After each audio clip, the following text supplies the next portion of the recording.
you had a trade during the midday. That is your boy Joey Options, and I'm Sharif. And I just closed the window that I was supposed to use, Joseph, to do the shout-out. So, I think it should be an easy fix over here. I should be good about that. Besides, it takes these guys a little minute to get in from the other chat. All right, here comes everybody. All right, we're waiting. I'm still waiting. Still waiting. There we go. We got the main man, Juan Padilla. How about Chucky? Droopy, you ain't gonna get me with that last part, my man, but shout out to you. We got Vapa, we got Pax, ABF, Daniel Vargas, we got Speedy 8747, Zachary, Deella, we got the OG, J, Dang Lee. Loser, so what? Like that name. Hi to you too as well. We got Vern. We got Kiur Rena. How about Sarah Burdette? Not Burdette, by the way. He's good. Spoke to him. He's doing fine. Shout out to the spiled one. We got T-Money. We got Thomas Johnson. We got Safe. How about Kevin Kelly? Fiddlebeck joining us as well. As well as who else over here? Ram's in the chat. She's saying hi. We got Big Asian. And I know how to say your name in Mandarin. Da Yaojoren. Boom! Right there, baby. We got Vizbot. Thank you, Adair. We got the printer. We got Lady Luckstar, Charmine Khan as well joining us. We got Midday. What? Midday Rester. Okay. Andrew Chow. Who else we got? We got Sam L. We got Kunal Mathur, Charmine Khan. Who else we got over here? Michael Estrada. Oh boy, George Brothers. We got Retro Stocks, Uplift Markets, Las Polos Hermanas. That's one of your boys right there. Scott J, Market Sniper, The Piper, Tyrone Hamilton, Scott J.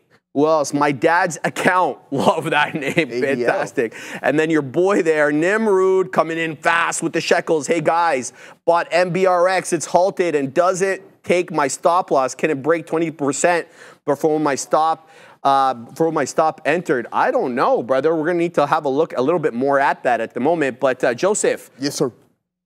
We're gonna do this lesson, but I'm gonna show them real quick what we're looking at.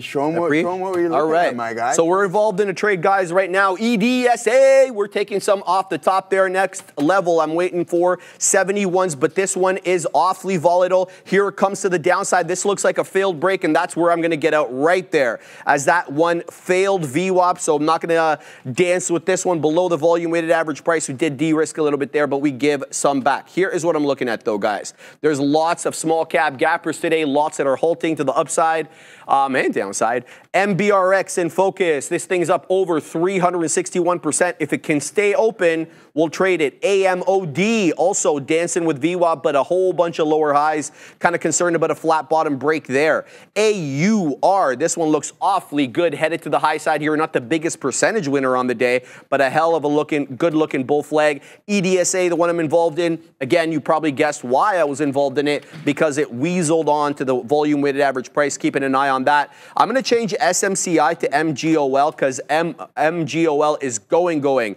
It's on its way to $1. It's a different trade north and south of $1, so keep your eye on that. And then last but certainly not least, Joseph, PGY coming back into that VWAP area. Kind of looks like it could be a head and shoulders, so I don't know about this one. We're going to keep an eye out on that. Hope everybody prints up a storm. Joseph, what do you got? Yeah, let's go, guys. A couple of things I want to touch on before we hop into this lesson. I know there was an individual in the chat who said they had some Lucid calls, and they're saying 350 or something along those lines by Friday, and myself, I'm like, there's no way that Lucid is going to trade all the way up to 350, and sure enough, here we are. I was wrong. This is why it's so important to construct your own game plan and follow through, because it's working out really well. So whoever had those Lucid contracts, congratulations to you. It seems to be working out close to that target that you're looking for, 350. I mean, time is against us here, but this is something, a good step in the right direction. So good look there on Lucid, guys. But we're going to hop right into the lesson. We're going to be doing some tape reading today, guys. We're just going to basic stuff on the time and sales, what I go through. And you know what? A lot of people refer to it as an art, and I couldn't disagree more. You're always learning something from the tape. But what we're going to do is we're just going to hyper-focus on when we want to look at it and in specific times, because a lot of it can be noise and the majority of it is most likely noise. So the key to reading the tape is, and when we'll touch on this in the lesson, is just look at set in specific areas that you are looking to base your thesis and trade off of. A lot of it can be noise, and I think that's extremely important to do so. All right, guys, so let's get right into this here. The time and sales, also referred to as the tape by many traders, is a real-time display of the current trades being executed.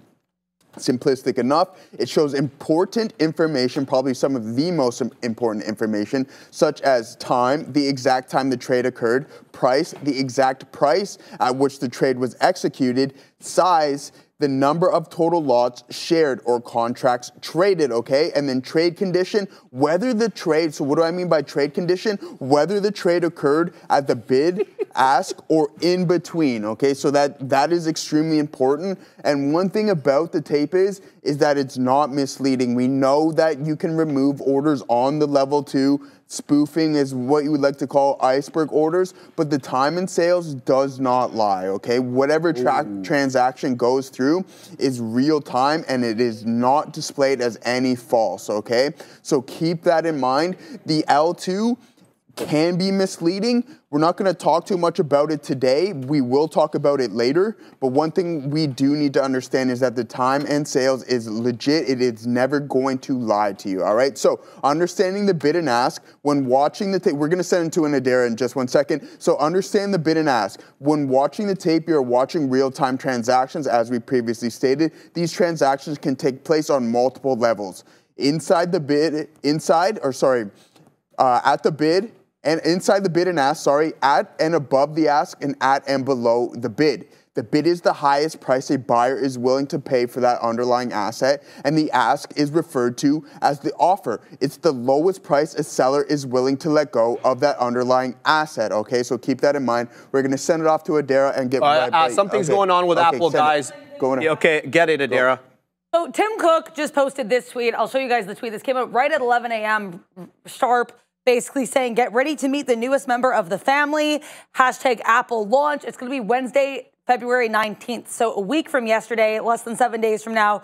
It looks kind of doorbell-esque here, but we don't know exactly what it is yet. We'll find out on February 19th. Either way, people getting very excited about this stock. And by people, I mean people getting involved here. New high of days for AAPL above 240 as we get this Apple launch. February 19th. Sounds like a new product, given that it's going to be a new member of the family, guys. You? I mean, what is this, bro? Timmy, man. What do you, Timmy, come on, Tim. What is this? What am I looking at, man? That's fantastic, man. Look how antsy you are now to know what it actually is. Because I'm in the position for the long term. Yeah, this is so annoying. Let's go. Show yourself. February 19th. We gotta have to wait a week for this crap. Hey, that's unreal. That's right. Buy the stock here. They got something new coming out. I wouldn't be surprised if it's slightly. It does look like a doorbell button, Sharif. There. Ooh. So really innovative there, I think, on that front, my friend. All right, guys. Let's hop right back into everything. Apple is really, really moving. That volume is, so we're going to try to get through this here. Identifying the prints on the time of sales. So green is at or above the ask, is what I use. Buyers are aggressive. Red or at or below the bid. Sellers are aggressive. So white and black in between the bid and ask. Passive execution and neutral sentiment, all right? So keep that in mind. Buyers in control, large transactions at or above the ask. The ask price keeps getting lifted due to the size, and we're going to look at some examples with that, all right? Sellers in control, large prints executing at or below the bid.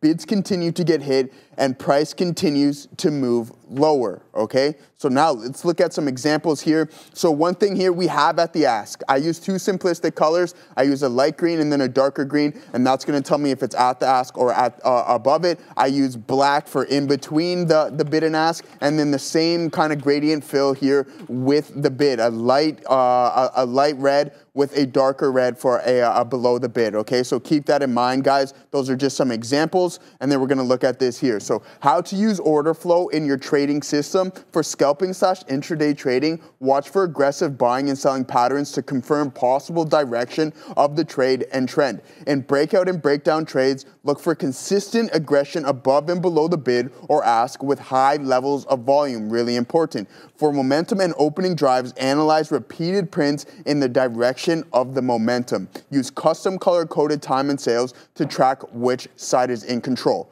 All right, so now let's get into some examples. I want you guys to focus on this chart here first, okay? So you can see where we're at in the day. Fairly early, and it can be really misleading sometimes in this direction, but I want you to be able to identify this style of tape, okay? So this is really aggressive. I went back on my replay mode and I picked this stock individually because I knew it had a strong opening drive. Why? I'll show you that momentarily, okay? So keep that in mind. So what we have here, you can see at 9:31, you see that flush. So I had to screenshot that. It's extremely quick. Things happen really fast, okay? But you can see that aggressive buying, sellers just continuing to let go of shares at higher prices. And then look over here on this chart, guys. We're now a minute later, close to exactly a minute later, and look how much the price has significantly moved, $1.50, okay? That is quite a bit. And you can see some more aggression here with above the asks. Sometimes you'll see that extremely aggressive, but that clean flush is something that you need to keep your eye on, and that's exactly what I do when I'm looking for specific entries in the opening drives, okay? A clean flush and extreme aggression on one side of the tape, and that side being the ask, okay? So now look, this is a real-time, this is a live trade that I took here on the floor using this tape. I knew that that trade was strong, so we can see the aggression here, right? Really, really strong time of sales. Now look, I enter that trade exact same date in that aggression, and then that's when you get that move higher. So we're around at 126.50. You get $1.25 just like that within a minute when you see that style of aggression on the tape, okay? So that's exactly what I'm looking for time and time again. All right, now here's an example to the downside. NVDA again, just a few days later, okay? So what day was this? The 27th, literally the next day, okay? So literally the next day, you see that same aggression flushing on the tape. We're gonna focus on this chart here and the time. So right at 9:30, you see that weakness stepping in, and then sure enough, look, within not even a minute, just a little bit over a minute, you drop another $1 and a bit, okay? So you can see when you have those flushes on the tape, that aggression on either side, you can look for that momentum to continue in that direction, and that's exactly what we're looking for here, okay? So example here, 1 minute, and then a minute later, continued to the downside, all right? So putting everything all together, confirming breakouts. If price breaks above resistance, watch for buyers lifting the ask aggressively. So you wanna see those flushes in the tape and the volume stepping in. If price breaks below support, watch for sellers smashing the bid, okay? Keep that in mind. Breakdown, identifying fake breakouts. If price breaks above resistance, but the tape shows weak buying, it's likely a fake breakout. If price breaks below support, but there's weak selling, it may be a bear trap, okay? So keep that in mind. A lot of indecision, low volume. Bid equals buyers, ask equals sellers. Tape shows who is aggressive. Ask above the ask equals bullish. Below the bid equals bearish. Combine tape reading with price action, and you're gonna change your trading drastically, guys. That's the lesson. As Sharif says, I hope everyone prints up multiple storms. Let's see what A's up to at the desk. We're going to take a look here at Disney DIS. Apparently this, as reported by Reuters, this joint venture here between Reliance and Disney, this joint ventures in India, is apparently going to stop completely free IPL cricket streaming. So this joint venture will offer limited free viewing before they offer the subscription model. And apparently this offering is going to be priced at 149 rupees per quarter. So quarterly pricing here for this DIS Reliance joint venture. Not confirmed. This is just a report we're getting from Reuters. Back to you. Interesting there. Thank you very much, Adara, for that excellent information. Boom! Give me my money immediately. Here we go. We're going to take some out right there. All right, EDSA, we're long 43s. I've got to pay some bills, though, so we're going to have to take a timeout. I do apologize. All right, what are we doing over here, Andre? We're doing Firefly. All right, guys, with an FDA-cleared proprietary database of over 77,000 brain images, Firefly is transforming healthcare with AI-driven diagnostics, providing clear, data-backed understanding understanding of brain health. After more than a decade and over $60 million invested, Firefly is advancing commercialization of its Brain Networks Analytics BNA platform, bringing the technology to clinicians and pharmaceutical partners. Love that. Firefly is enhancing the diagnosis and treatment of conditions such as depression, dementia, anxiety disorders, concussions, and ADHD, while also accelerating drug discovery and early screening for conditions like Alzheimer's. I love hearing headlines like that. We always want to champion those causes.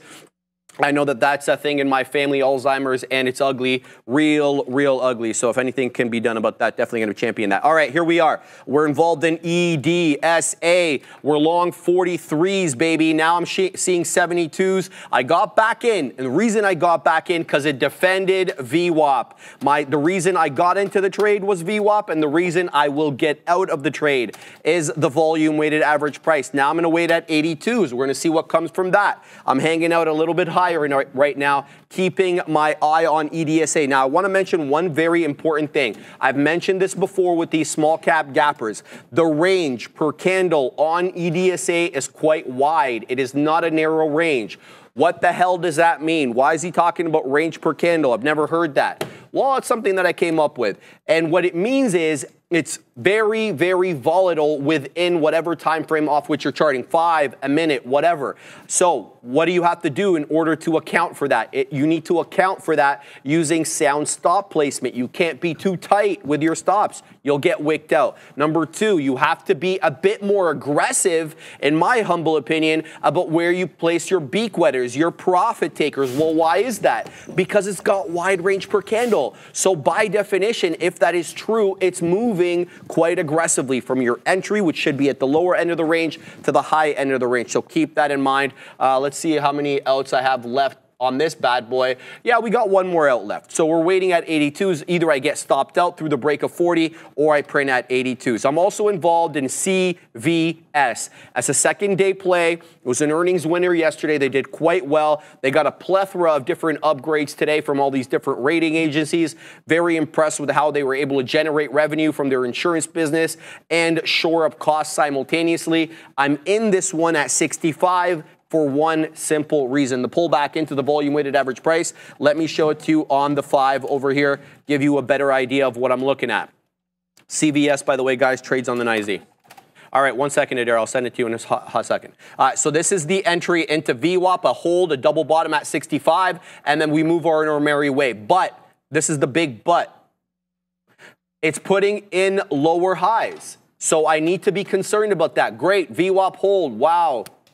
But it's putting in lower highs. So if it doesn't continue moving up and show me that it can change that pattern, the bearish pattern of lower highs, I'll flatten out, break even. We're going to keep an eye on that. Are we going, Adara? Oh, go. Keep an eye on anything that is healthcare related. Keep an eye on anything that is marijuana related. Keep an eye on anything that is psychedelic related. Why? Because we have news here. Apparently, I'm hearing that Robert F. Kennedy Jr. has been confirmed as the Secretary of Health and Human Services. So he is known for not being super pro-vaccination, though he and Trump have already apparently met with some of these executives from these health companies. But keep an eye on Moderna, which is following right here as well. He's also not considered to be super pro-marijuana, and he's been a little bit mum with regards to the legalization or the rescheduling. So keep an eye on MSOS. Then also here, anything that is related to the psychedelic space. So MindMed here, MNMD. Actually getting a nice push to the upside. So great look for psychedelic stocks. Be cautious here with some of these healthcare plays and with some of these marijuana-related names, guys. Back to you. That's it right there. Get it, RFK. I've been holding that for a hot minute ever since they announced his nomination to be what's it called? You're asking the wrong. No, I forget the title. It's basically the health secretary. I just forget exactly the full name there. We all know how he feels. He's trying to walk back a little bit from his chatter on vaccines. Yeah. We saw biotech stocks get hit when he got the nomination. We saw these other kind of alternative medicine things. case in point, my mid. Boom, and I've got a play on that. Full disclosure. He had a little alternative medicine issue in his earlier days, didn't he? Oh, the air quotes. I see. Let's just leave it at that. He's now a powerful man. Exactly. All right, guys, we're moving on up here, and it ain't to the east side, baby. We're taking everything out on CVS there. Very happy with this trade. It was a VWAP pull into 65. I just wet the beak there in the mid-40s. Please, as dang punch, as Adair likes to say. We're going to see if we can do a little bit more on this one, but I'm still concerned about this 65.50, 65.60, double top. We clear that level, I add back into CVS. Not one that I typically trade, but you know, it's been on in my purview because of the earnings yesterday. Back to EDSA, I've got one more out left on this bad boy. Well, the best print we have here is 75s. I'm now waiting at 82s. I either get stopped out or I print 82s. Let's see which one comes first. Joseph, what do you got, my man? Yeah, I got a lot of stuff. The others in the chat says, I have a feeling Apple is launching a fitness smart ring. That's going to be really interesting. Now, now with that coming out, I really want to see what it is, and I wouldn't be surprised if it's somewhat lackluster. I don't know why, because I don't know if they have anything on the horizon and how groundbreaking can it be, but we'll be looking forward to that. But let's see what A is up to. Couple things to be aware. If you're Meta on watch your phone a little bit, the information reporting that TikTok is apparently working with an unnamed key person in Trump's administration on the ban issue, and apparently TikTok CEO is also planning more streamlining as we have these talks. So looks like TikTok is still trying to stop this ban from happening again. We have a 75-day hold that came into effect on January 20th. So keep an eye on Meta, keep an eye on Snap, keep an eye on Google as well because they have YouTube. Also keep an eye on PCG. PG&E, this is a completely different catalyst, but this one here, I'm seeing something coming through the line here. Apparently, PG&E has 50 megawatts here of data center demand under construction. So data center related catalyst here for PCG. We know a lot of these utility names that have been associated with data centers have been doing pretty well here. So this certainly one to watch. Back to you. That's not a small amount of gigawatts there, Joseph. No, it is not. Fugazi Bear says, Joe, has Apple made a folding phone yet? No, and I don't think it's going to be the folding phone. They were talking about it. They were talking about it. Yeah, there was hints about that. Yeah. Again, we'll wait and see. It's buy the rumor type stuff here, I think, Sharif. Sir. And then when it comes out and people, if you'll know if the street likes it or not, if it's going to be groundbreaking, because it's either going to do one thing or the other. It's not that complicated. But here we go, guys. Let's talk a little bit about Bitcoin. Not really in breakout range, so not going to try too hard on this. Little grab here, only took 10%, so stopped at a 90 there, and then same thing, we took another stab. This thing's weak. We're going to focus on things that are strong. But the issue is here, guys, is that we're so extended from VWAP, and I like to take my entries around there. You don't want to chase anything. So with NVDA, you're not going to grab it up here. We're up over 3.5. We're up around 3.5% on this session. So we got to wait for that pullback and then just wait for that continuation in strength. But here's prime examples. If you guys look at the tape, it's relatively mixed, right? So I don't want to get involved with this. You'll see green flush, you'll see red flush, you'll see the in between. But yet the price movement isn't really doing anything. So that's why referring to in the lesson is just focus on the tape in key specific areas that where you're looking to take the trade, like the opening drive within the first couple minutes or so, etc. And then maybe at extreme highs and lows, and then you can see that the tape flip. But just from in between and just in times like this where we're already at some high, near the high a day, we're consolidating a little bit, you can see that mixed tape and it can be extremely misleading. So don't hyper focus on it all the time. Just look at it at key levels and when you want to enter trades. Any thoughts on Coinbase from Chill Vibes? Yeah, I'm pretty sure they report after the bell, so we'll take a look at Coin.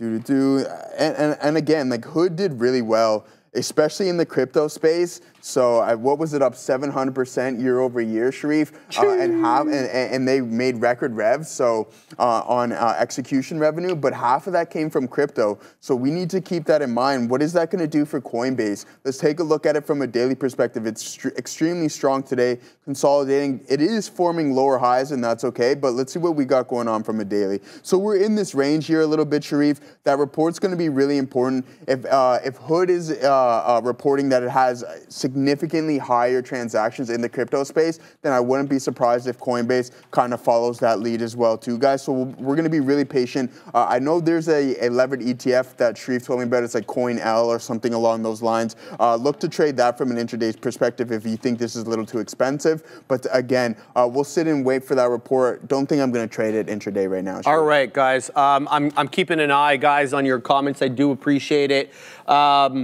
MGOL. So let's talk about a couple of them. So MGOL is halted to the downside right now. I didn't touch this one again because it was doing the dance with absolutely no underwear or pants with that $1 area, and it has to clear $1 for me to get involved. We've talked about this.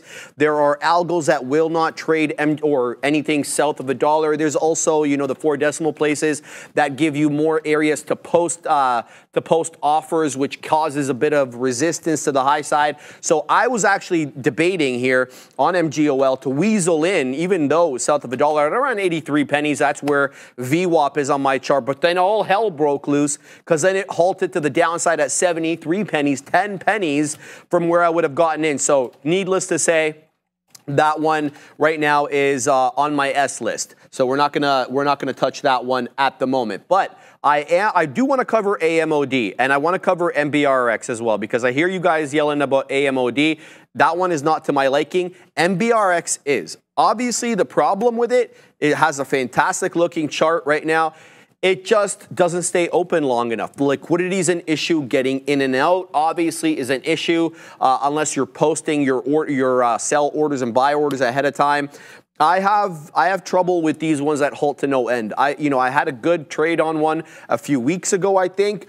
But, I'll trade this one as a last resort, really, if there's nothing else that I perceive to be a worthwhile. Shout out to Tisha. She's in this. She's looking at this one right now. I don't know, Tisha, if you're caught in the up halt. Even if you are, I think that this one's going to break 250 easily. Maybe not the next opening, but the one after that. Anyway, I'll keep an eye on it. What I perceive here to be is, a bull flag a little bit with maybe this outlying area up here. And let's see if we get that second continuation of the second bull flag. So we know how the bull flag pattern works. It's a big pull, a sideways consolidation where we whiffle and waffle, and then there's the breakout area from the top end of the range or whatever downward channel or trend line you're basing the top end of the range on. And then we usually get something akin to the initial move there. So the pull is how I'd be measuring that, okay? Off that 210 breakout, maybe that 220 breakout. It really depends on where you're charting, but we're not talking that much of a difference here. With respect to AMOD, look, I like it, but it's going to have to show me something different. Right now, it's a symphony of lower highs with a flat bottom, defending 4 and change. It really is wicking below VWAP, sometimes weaseling down to 4. The last little while, it's been bouncing off 410. I don't like it. I don't like it for the simple reason that it... What the hell is this? Okay, show yourself, AMOD. All right, we'll change this, UPST. Change it quickly. And then we'll go AMOD. Come on now. There we go. So I don't like this for that exact reason. I need to see higher highs, higher lows, something other than, just bouncing off that VWAP area. That's just not enough for me, especially with these aggressive lower highs. So that's how I feel about AMOD. If it gets off the schneid, as my friend Neil likes to say, and starts curling back up, putting in those higher lows incrementally, I'm aces. I'll involve myself in that, but not until then. It's really, Joseph, AUR. This is the mistrade here. This boy is going.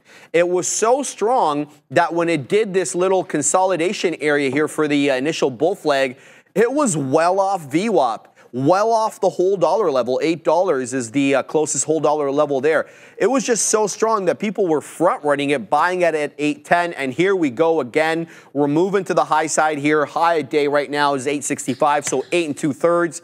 I perceive this to be possibly the continuation, or the initiation, I should say, of the second bull flag after putting this initial bull flag in. So AUR looking the best of the bunch right now. How you get in, that's probably a little bit of a tougher challenge. Now, my attempt to get into AUR would be to try to get something off that 840, maybe 845, because we've already seen buyer exuberance, buying this ahead of the whole dollar, buying this ahead of VWAP. So if I was going to base it on 840, which is the top end of the bull flag, I have to make the assumption that buyer exuberance will continue, and there'll be people buying it in front of that 840. So I personally would front run the 840 level. I would be out. I would have to give this one to VWAP.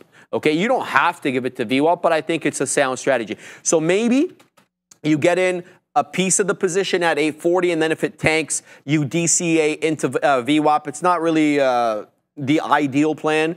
Obviously, you'd like to be able to get that 840, 845 dip, and then we move up along our merry way to the high side. But AUR looking real good right now. Okay, MGOL is opened off that halt at 73. It's weaseled back up into 78. Still trading south of VWAP, and obviously still trading south of that dollar. So I'm not really all that ambitious into weaseling into this one.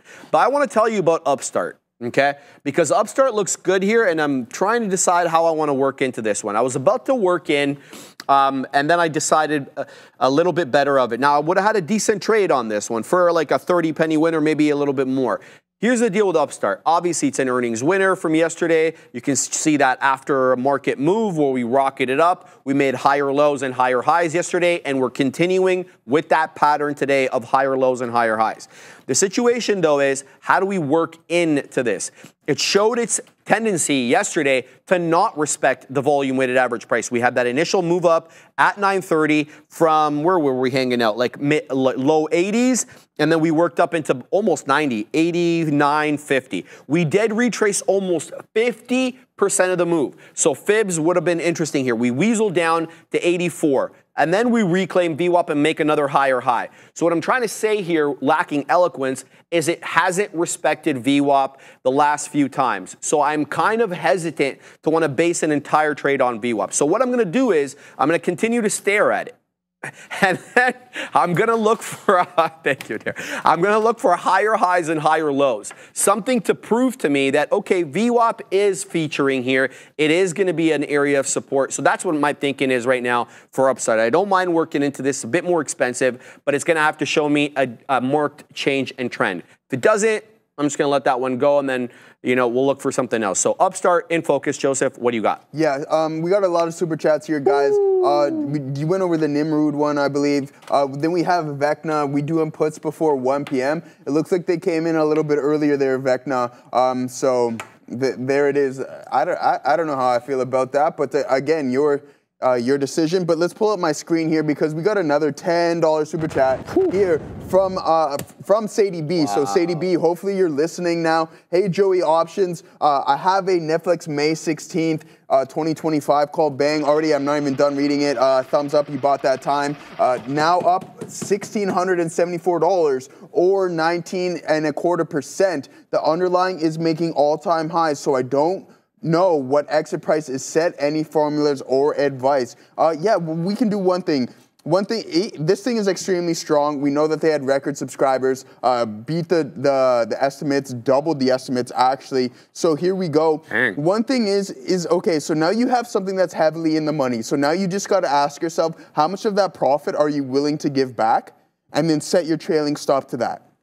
Okay, other than that, you have a lot of time. Let the thing continue to appreciate. If it's working, let it continue to work. I see people are saying a couple of comments like take the profit, take the profit. I don't disagree, but if something's working, try to let it continue to work. But then that's when you set that trailing stop in. And that's why I asked you, what are you willing to lose of that unrealized profit that you have, and set your stop to that. So if it's $1,600, it's like, okay, I'll be happy to walk away with $1,300 or $1,200. Accept the fact, but then also accept the fact that, hey, if you get out of this trade now and take that profit and it continues to appreciate, then you just have to live with that. And there's absolutely nothing wrong with that. Pay yourself.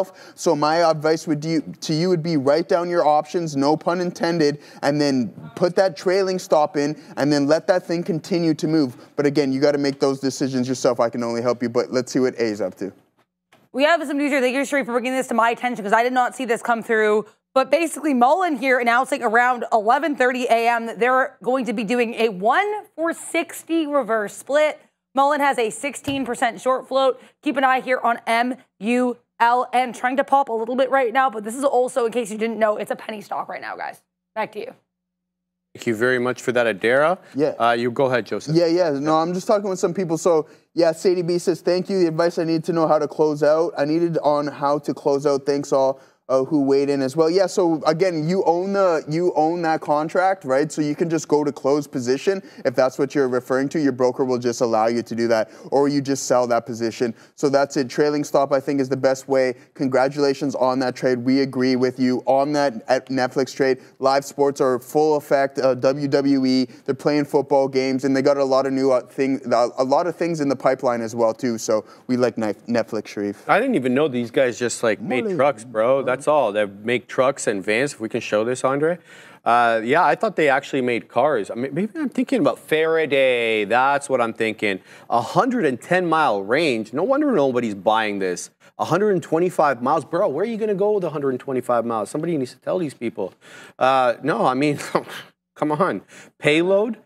Yeah, I mean, I'm not really that impressed, Joseph. Anyway. Can we build one or no? Can we build one? Yeah. That's just boring to build. I don't want to build a truck. Yeah, but good call. Yeah, so Mullen, shout out to the OG Darwin. He brought that to my attention about MULN. So obviously it's a penny stock. We haven't been talking about it in a while. I mean, we used to trade a little bit more when it was around that dollar area, but it's been a hot minute, I think, since it's been at the dollar. Okay. EDSA, back into my entry over here. We've got one out left. So as I mentioned, I either get stopped out or I move to the high side and get printed at 82s. Now, this has been holding VWAP for a really long time. And it's not just VWAP that is the area of importance here. There is a really long consolidation area high from the pre. Look at this area over here, right at 330 to 340 area. We kind of whiffled and waffled there at the high end of the range all throughout the pre-market. So this is not just a VWAP hold. It is a price action hold. Where have we seen this inverted S from resistance to support and support to resistance many times? So it is putting in lower highs, though. I'm very well aware of that. I feel like this one is a great candidate for a flat bottom break there, Joseph, because it is putting in lower highs while maintaining that same bottom. But seeing as I only have one more out left, I will just let this one manifest in whatever way it might. I'm still staring at UPST here because it tried, try as it might, it did try to get above 94 to make that kind of area high, that breaking the area crest, but it did not. It did actually reject and made a lower high at 93 1/3. So I'm going to continue to pack my patience on Upstart. I'd like to get something in off of VWAP bounce, but I don't know if it's the right trade, and it's really spready. 31 to the top side, 08 to the downside. It's not a really wide spread like hundreds of dollars, but like the stocks that are hundreds of dollars that can be spready up to several dollars. But yeah, it is holding this general area. So I'm thinking, yeah. I don't know how I feel about that. When I'm break even, I'm cautious, says Tisha. I'm assuming she's talking about MBR. She went on to say, I'm break even on the day and not looking for a red day. It would be my second one of the month. So break even and not seeing anything. I like it, Tisha. I like it because, hands, man. Eh? Sitting on the hands is Yeah. Too, she's man. a great small cap trader, brother. She's there in the morning. She's there in the afternoon. She's doing her work. Shout out to Tisha Perkins, man. I like a bunch of stuff right now, Tisha, but nothing really breaking to the high side. Things are at area supports, whether they hold that area support like AMOD, EDSA, Upstart also an area support. So we'll see. And, Upstart's still putting in lower highs. So, yeah, your point well taken. AUR is the one that we waxed poetic about. That was the best looking of the bunch. Let's throw that one on over here.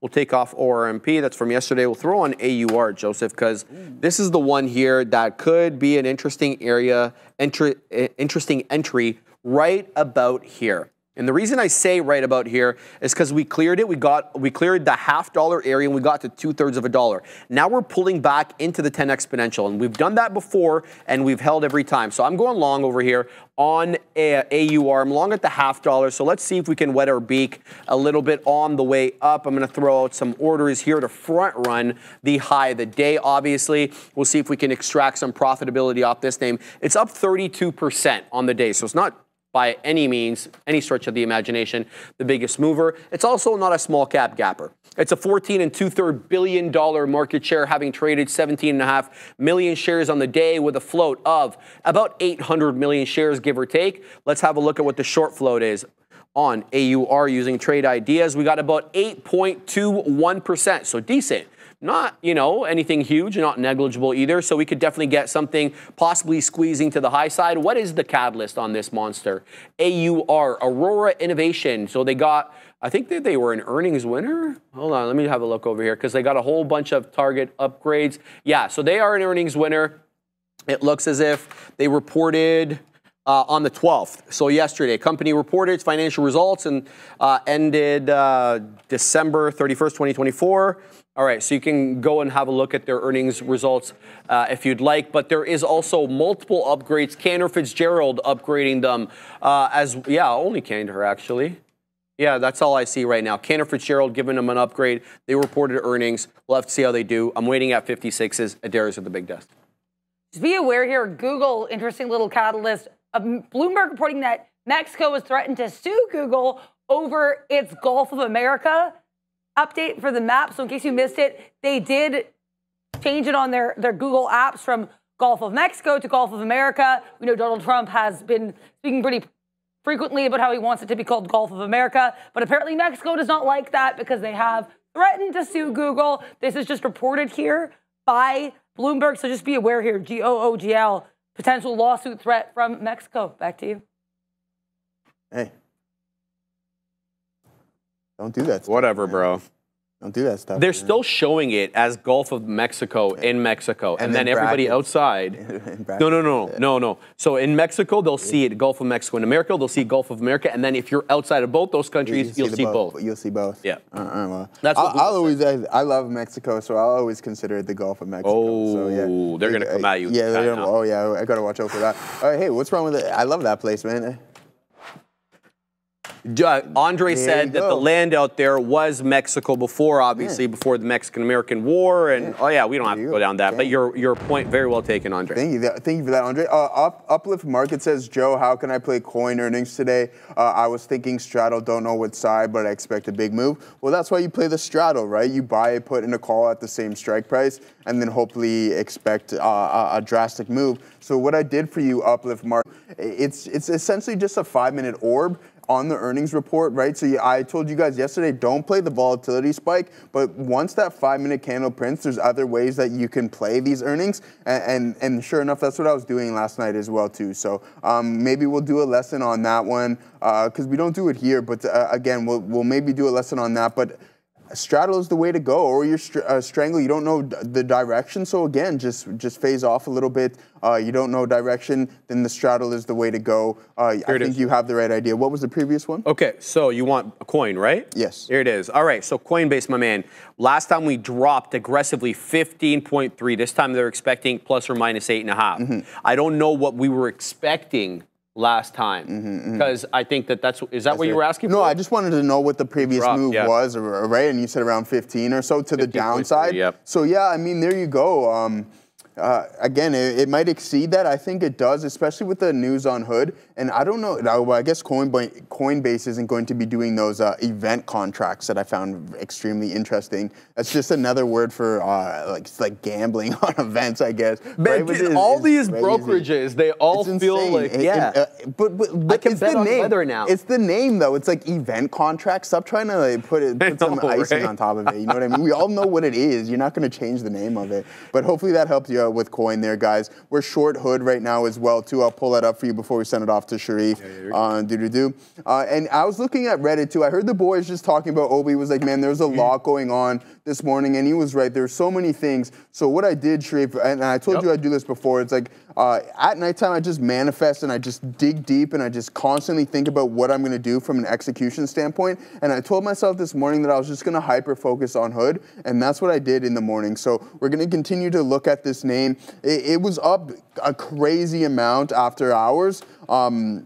But now slowly pulling back, and that's okay. We're still up about 10.7% on the session, but we are heading back in. This could just be a breath in the name, but with blowout numbers like that, I think the stock is going to continue to move higher in the coming days. All right, so just 1 sec. I got to throw out a stop on there. Yeah, for sure. I continue moving here. Right. Golf of Canada says game day football. We'll take that. That's what Hudson's Bay maybe we'll call that. But yeah, here we go, guys. Golf of Mexico. Yeah, you're good to go. So yes, yeah, sir. let's see what Tree's up to. All right, guys. A new entrant in small cap gapper world has weaseled its way onto the scene.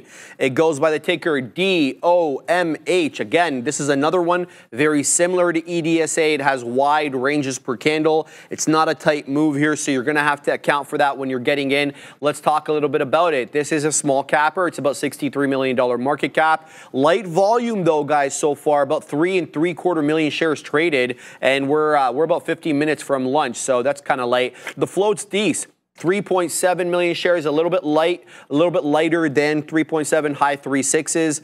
DOMH, let's find out what the short float is. Another one with an 8% plus short float over here, 8.29 according to Trade Ideas. So we could definitely get some movement off this bad boy. It's above VWAP. It's very, very respectful of the 10 exponential moving average on the 5-minute chart. Every single wick subsequent to 10:30, 10:25 to be exact, has bounced off the 10 exponential moving average. So currently, the 10 exponential on my chart's around 975. Something tells me that you're probably going to have to punch in a little bit higher. The current price, 1003, high a day, 1022. I'm talking about DOMH.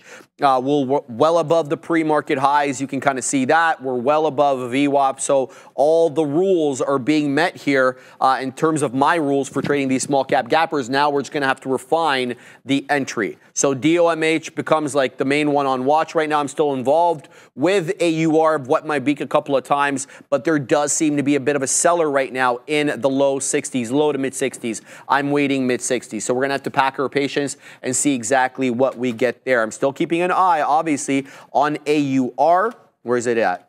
Show yourself AUR. There it is.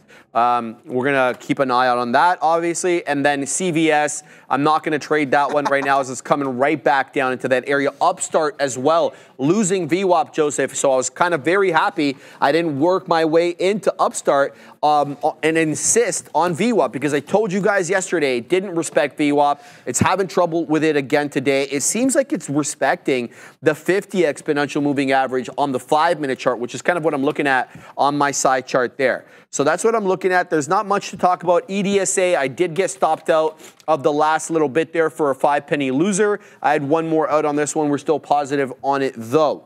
So AUR, my main focus, and then DOMH, we're going to take off EDSA because it lost VWAP, so it's no longer tradable under my system. Here we go. This is the level that I said that the 10 exponential was. So I'm getting in here. It's not letting me in. There we go. Where did we get? We got 78s. We're showing 86s right now. So let's hang out up here, see if we can scalp some out into that $10 area. So that's my look right now for DOMH. Anything, give me a sec, below 60. I'm taking it out on DOMH. Why?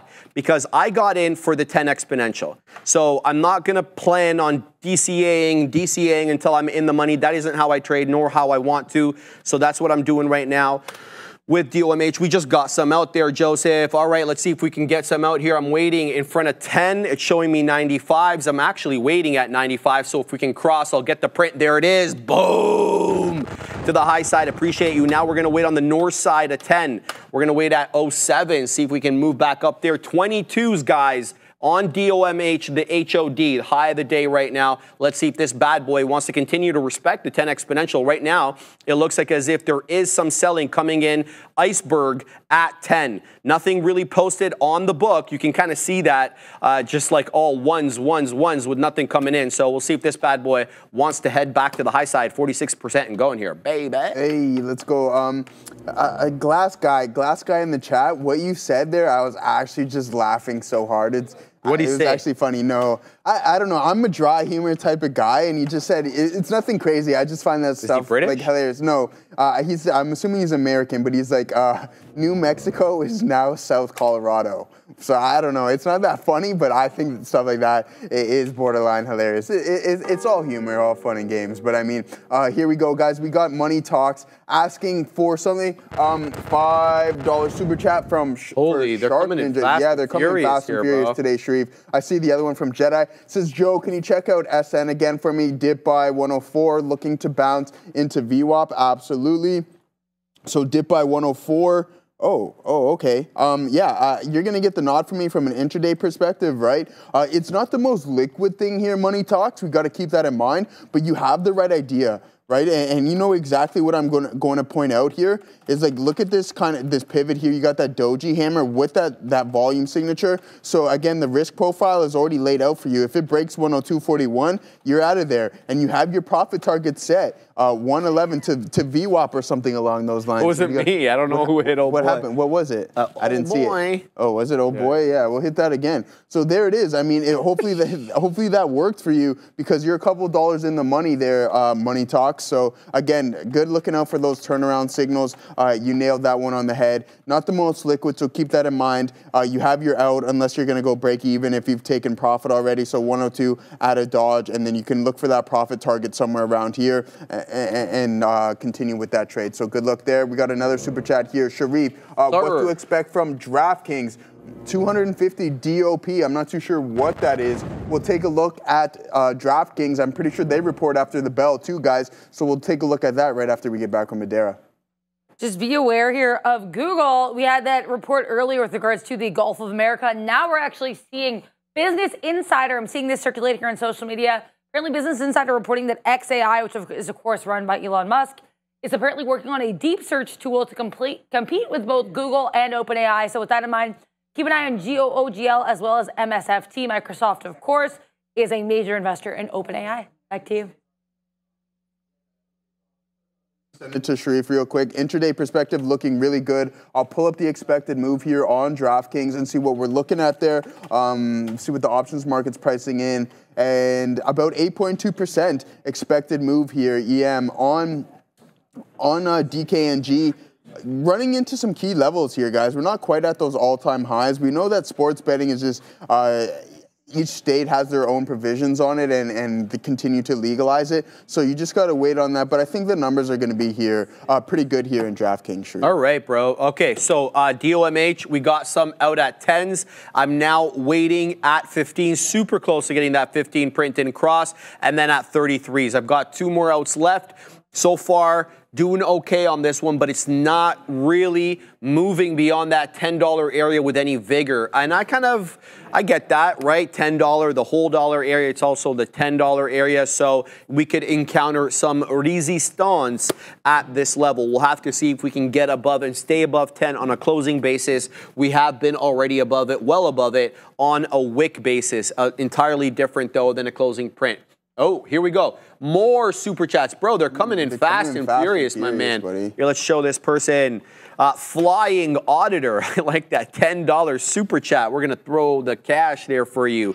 A Texan Trader. Joseph, I enjoy your detailed explanation on how you trade. You're getting love today in the chat, my man. Shout out to you.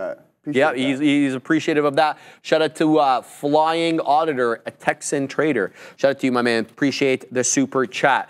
I'm still holding some here on AUR, but as you can see, we've been rejecting 60s now for a hot minute. So there is a hidden seller. Been waiting at 60s for a while. I'll submit to you that they're probably the same hidden seller that we saw at 63s, and before that we saw at 65s. So we're putting in incrementally lower highs right now on AUR. It feels like, you know, somebody's got a short position up here, or they're taking profits incrementally, and they're moving their offer slowly down the book, or the book. So we'll see if we can get anything above 60, but nothing forthcoming quite yet on that bad boy. Let's move back to DOMH. This one's coming back down into my entry. I've already put my stop below 70, so we'll risk 8 pennies. I've got 2 more outs on this one. If it doesn't hold my entry there, which is the 10 exponential, I get out.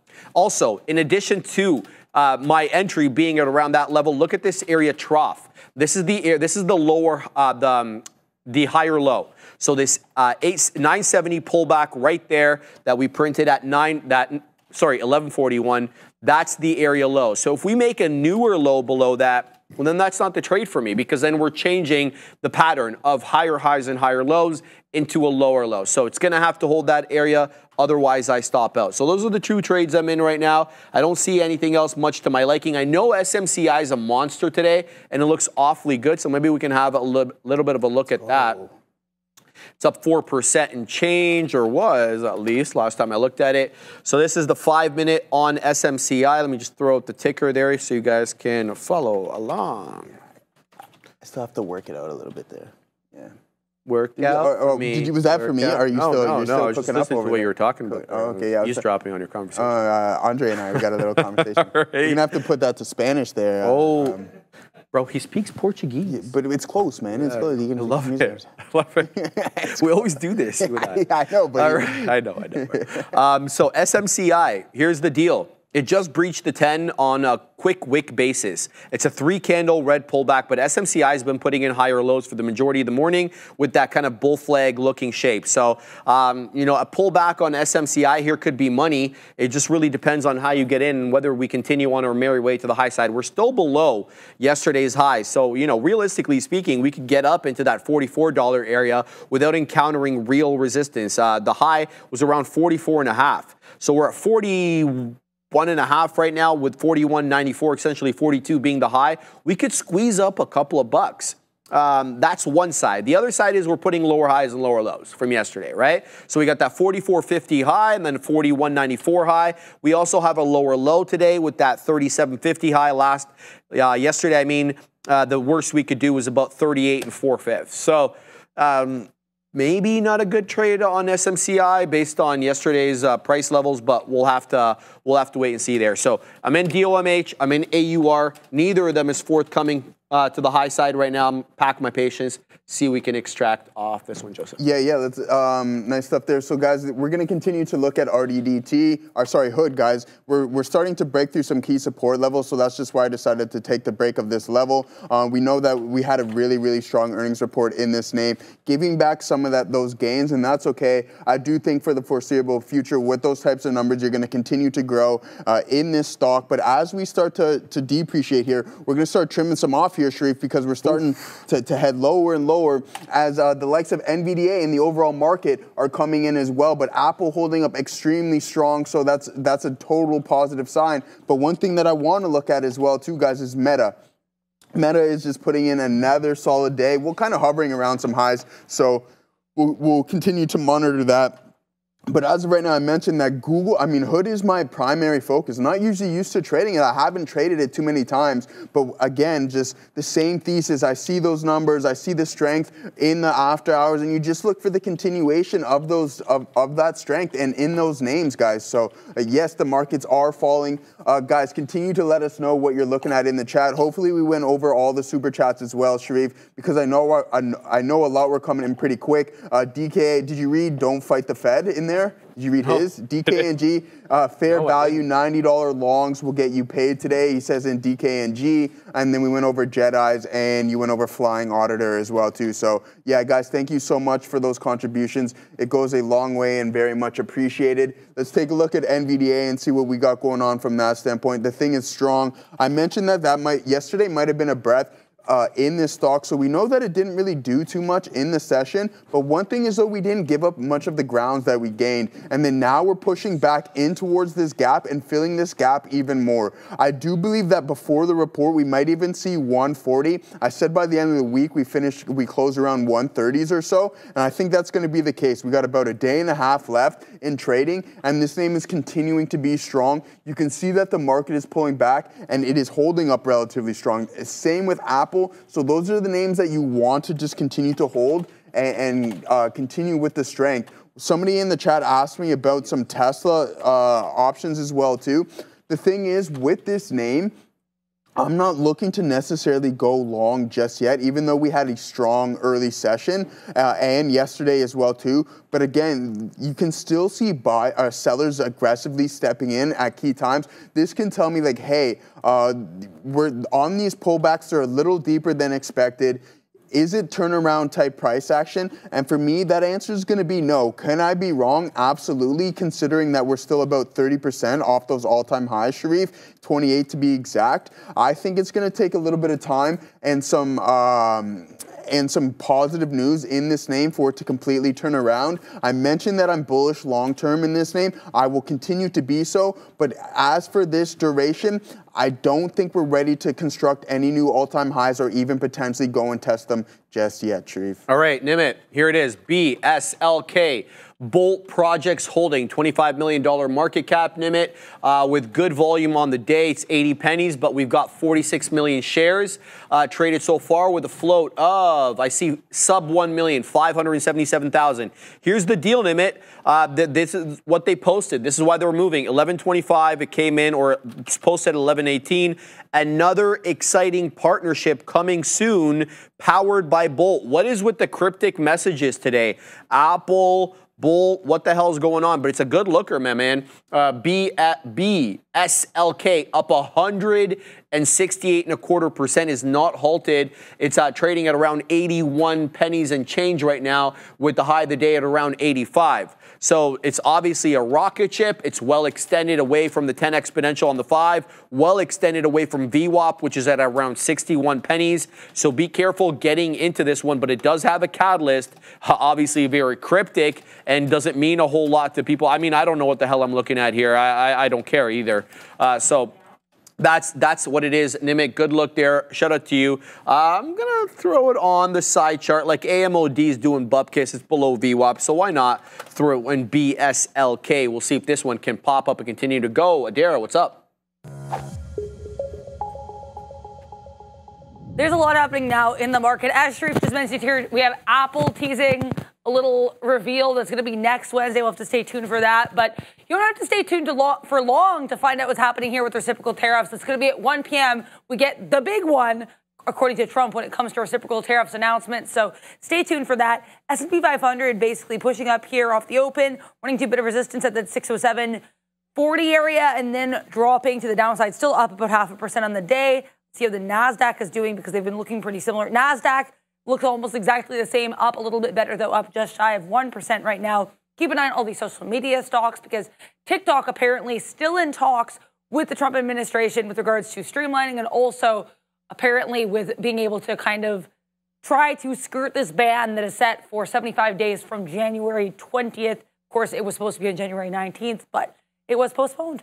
IPO and watch here has been open for probably about 10, 15 minutes now. KRMN, this is Carmen. They are actually a partner of Anduril. So keep an eye here on KRMN. We have so many earnings names. A lot of the earnings winners from last night look like this. Push up to the downside, then trail off all day. We have App actually looking pretty similar. So a lot of these names that did well in earnings potentially fading out a little bit all day today. It's something to look out for. And again, stay tuned for 1 p.m. Trump tariff talk. I will be giving you all the details on that announcement. But in the meantime, get the Bash Brothers. That Adara. Yeah, guys, some people in the chat are asking about the Qs. Gorev and I were talking about it as well, too. I'm looking at exactly what you're looking at, Gorev, and I'm glad that you took that entry. It might have passed me, so we'll pull it in here. And again, what I was pulling up on the daily is that we're only about 1 1/3% away from those all-time highs on the Qs, so keep that in mind, guys.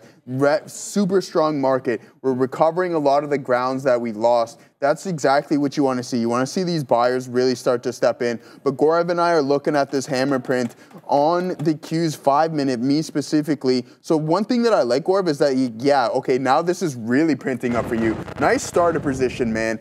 Good look there on that trade. We're going to potentially put in a double hammer, a tweezer type price action on the 5-minute. And if we continue to crack through this with the inability to break and hold that to the downside, Gorev, I think that we can get a potential bounce. Are we going to construct a new high a day? I don't know. Time will tell on that front. But again, really good look. Hopefully you got in at the lows, because I know you're crushing that already.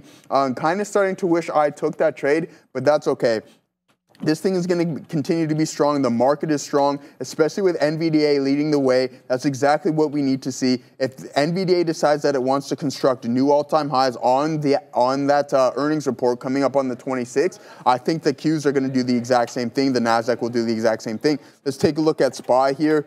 And see what we got going on. Exact same print there, guys. Gaurav, one thing that we need to keep an eye out on, okay, so that's not a horrible volume considering the past hour has been significantly low as we continue to bounce there. So we'll monitor the volume by time profile consistently. But again, looking pretty good. Let's see if the SPY is closer to all-time high than the Qs, because the Qs are only about 1 1/3. And yeah, they're like less than 1% away from all-time highs on the SPY, but you can see we're stuck in this consolidative range here. But again, a couple big earnings reports in the likes of NVDA and some other good names can drag the market higher and higher, and I think that's going to be the case today, Sharif. All right, I'm going to show something interesting. Is Ram here? Where'd she go? Anyways.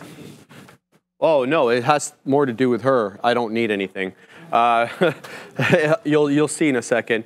All right, guys, I've weaseled into BSLK over here for a bit of a pullback. So I'm going to look to actually dance with this one a little bit. I perceive this one to have a bit of support at 66 pennies. We can kind of see it topped out there a little bit at 66 before it pulled back and then broke the high. So I'll add in front of 70. Like, this one's a bit of a cheaper one, so I can kind of take a bit more size and not really get creamed if it goes the wrong way. So we're going to keep an eye out on this one. Good momentum, though, from this name. Let's see if we can take out the highs. We have a high day right now of exactly 85 pennies. We got a catalyst. It's up 151%, but it is a sub $1 name, so I always have trouble with these bad boys. So BSLK trades on the Nasdaq, a decent short float, decent float as well. But we're currently out of the money on it. Looking to add into 70. I'm all out, though, below 66, because it's going to have to hold this area over here because, well, that's the previous area of resistance. So if that ends up happening, not taking it there. We're going to go to Adara in a second, but I want to mention I'm still holding that position right now on AUR, and I don't think I'm going to hold it for that much longer. As you can see, we're continuing to put in those lower highs. This one doesn't look like it's forthcoming and doesn't want to break that 60 penny area, so I think I'm going to flatten out this trade if we get another lower high. Adara, what do you got over there? I have Tesla on watch, seeing video footage. Apparently, Elon Musk arriving with, it looks like, 2 children. I'm assuming his, to meet with Prime Minister Modi of India. We know that we've been wanting this meeting for a while, with Tesla looking to have that expansion into India, so this could be huge.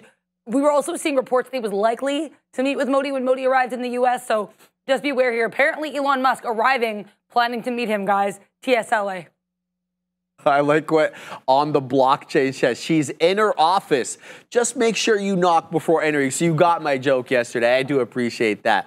No, we're going to tease her in a second. It has to do, obviously, with Duolingo. I'll just put that. I'll throw that out there. I just throw that. I took a screenshot yesterday. It may or may not have to do with her lack of participation in the. Yeah. So it's funny.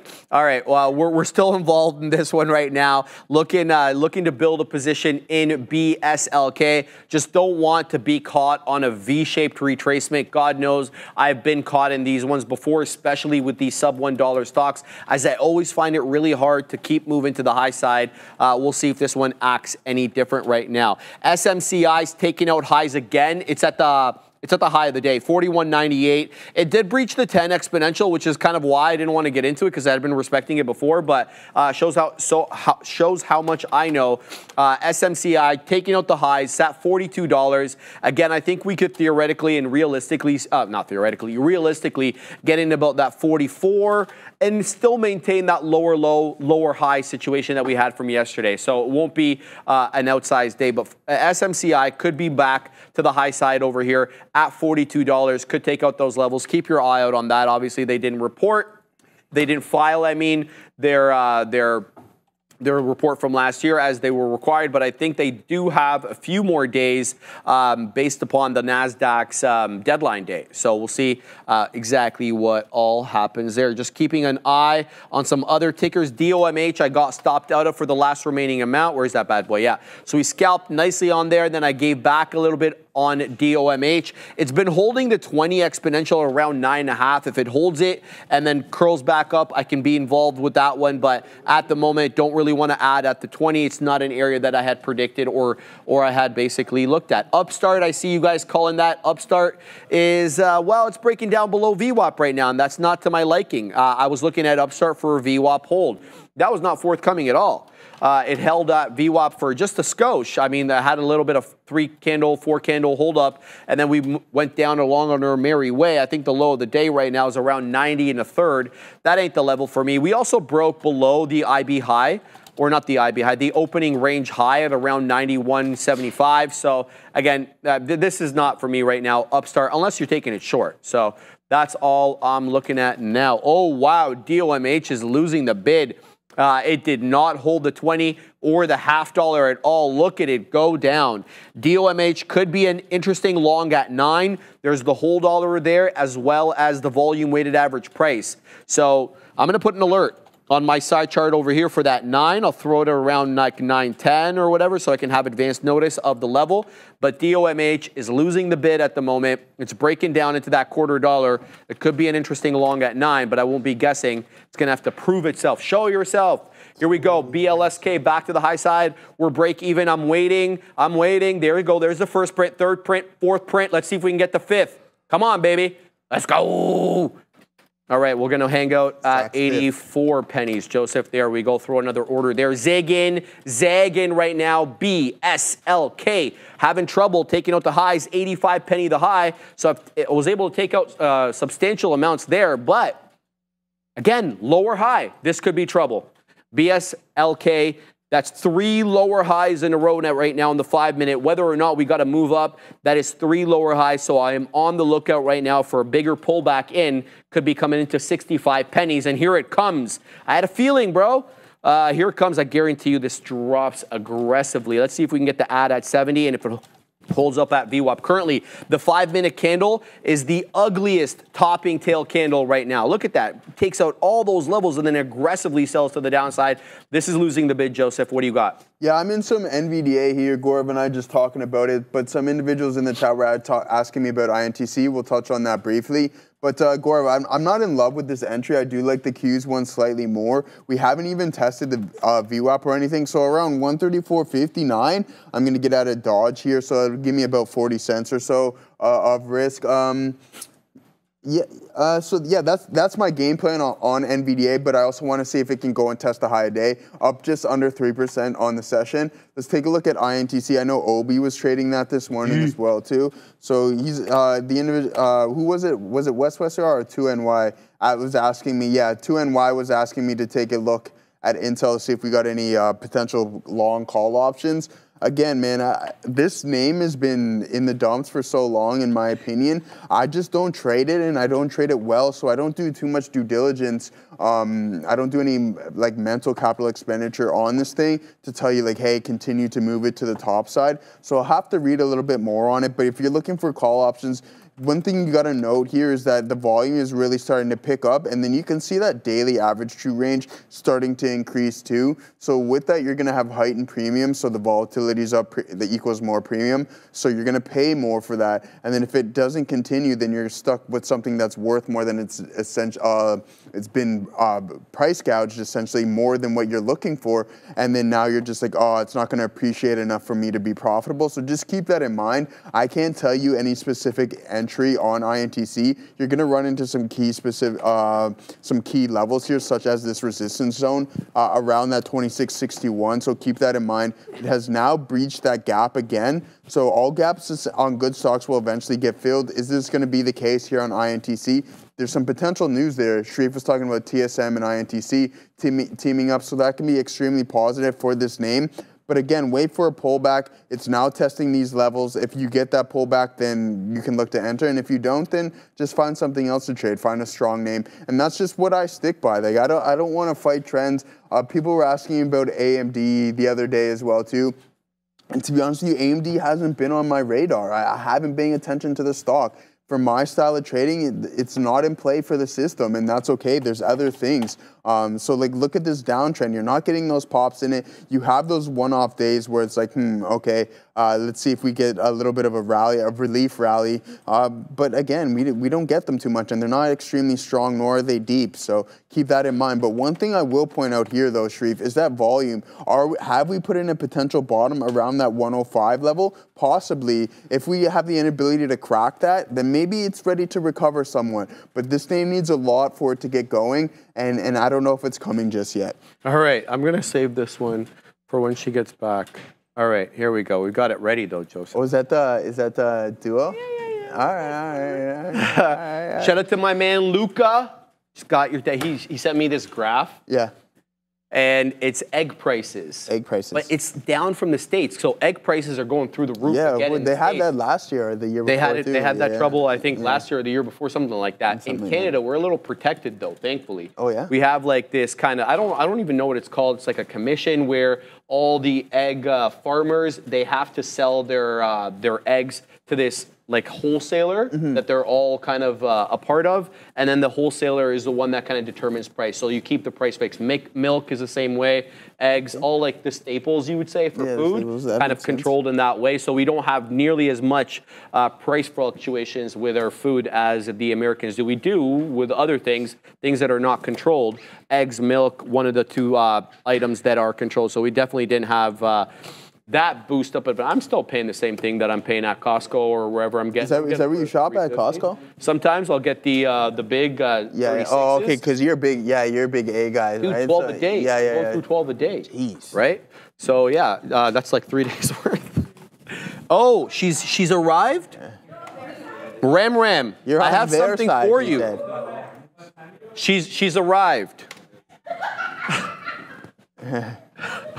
That's all I see right there. 7 lessons to 1 lesson. what a Alexis beatdown. is Ram. Okay? What a beatdown. Yeah, exactly. Where are you at, Ram? I'm like dominating on this side over here. You've got, look at the little yellow one. Yeah, big look fail at that. there. What is But that? hold Ram on, what are you learning though, Ram? She's learning Arabic. Oh, I'm okay. learning Okay, Mandarin, that's fair. All right? right, So, yeah, that's whatever. They're both challenging, right? But this is Ram right here. I'm gonna keep calling you out, Ram, until you get that set yellow that game up, little thing a little bit bigger there. You're on the 16 all the time apparently, so you can hop on some duo, no? I love it. Sorry to do that too, but yeah, maybe you'll get a little bit more motivated now. Shout out to Ram. She knows I'm just kidding. All right, guys, what's going on over there, Katina, man? You come in and like there's a bull coming through the screen, dropping money out the back. People want to know what's going on. We're still long SMCI $40. The Katina Men's long SMCI $40. I was yapping about that one. That's a great look, brother. I think you can easily get 44s on that. Just bought more Tesla. He just picked up more Tesla right now. Where'd you pick it up, Katina Man? Literally right here. I just sat down and pushed it. 349 and change. The Katina Man just punched long into Tesla at these levels. I like these levels. These are pre-market highs. Good call, brother. Break 348 we're at. 348 break. He's gone Zeno on TSLA. So the Katina Man long Tesla at this low level right here. It is a pre-market top area. And John Travolta, he wants answers. He's looking. He's like, where's the money at, bro? Joseph, what do you got? Yeah, I'm just talking to West y'all in the chat here. Options question. I have 100 shares of Sound around 1550. Thinking of selling an upside covered call near the upper price target. Any advice on this one? $20 strike or higher. Thank you. For sure, let's pull up Sound and take a look at what we're doing and if we should even be selling any covered calls. Okay, so you're in at 1550. Okay, yeah, I'm not gonna fight that one, West y'all. I think might be a good play here. Forming lower highs really key. So if we have the inability to crack that, then there might be some potential downside. Selling that 20 strike, I don't mind either. You can also just refer to the delta, right? If you're worried about your shares getting assigned, then just lower that delta, whatever it may be. So you just go higher up the chain to the short call side, right? So you just go increase it if you want that lower delta. But again, if you're in the mediocre of like, hey, I don't care if they get assigned, but if it also appreciates, then you can get the difference. So yeah, anything above this resistance level, you're gonna get the nod from me on that one. Now, as for time, from a time perspective, what are you looking at? If you want to do a week or two, I think that's good as well.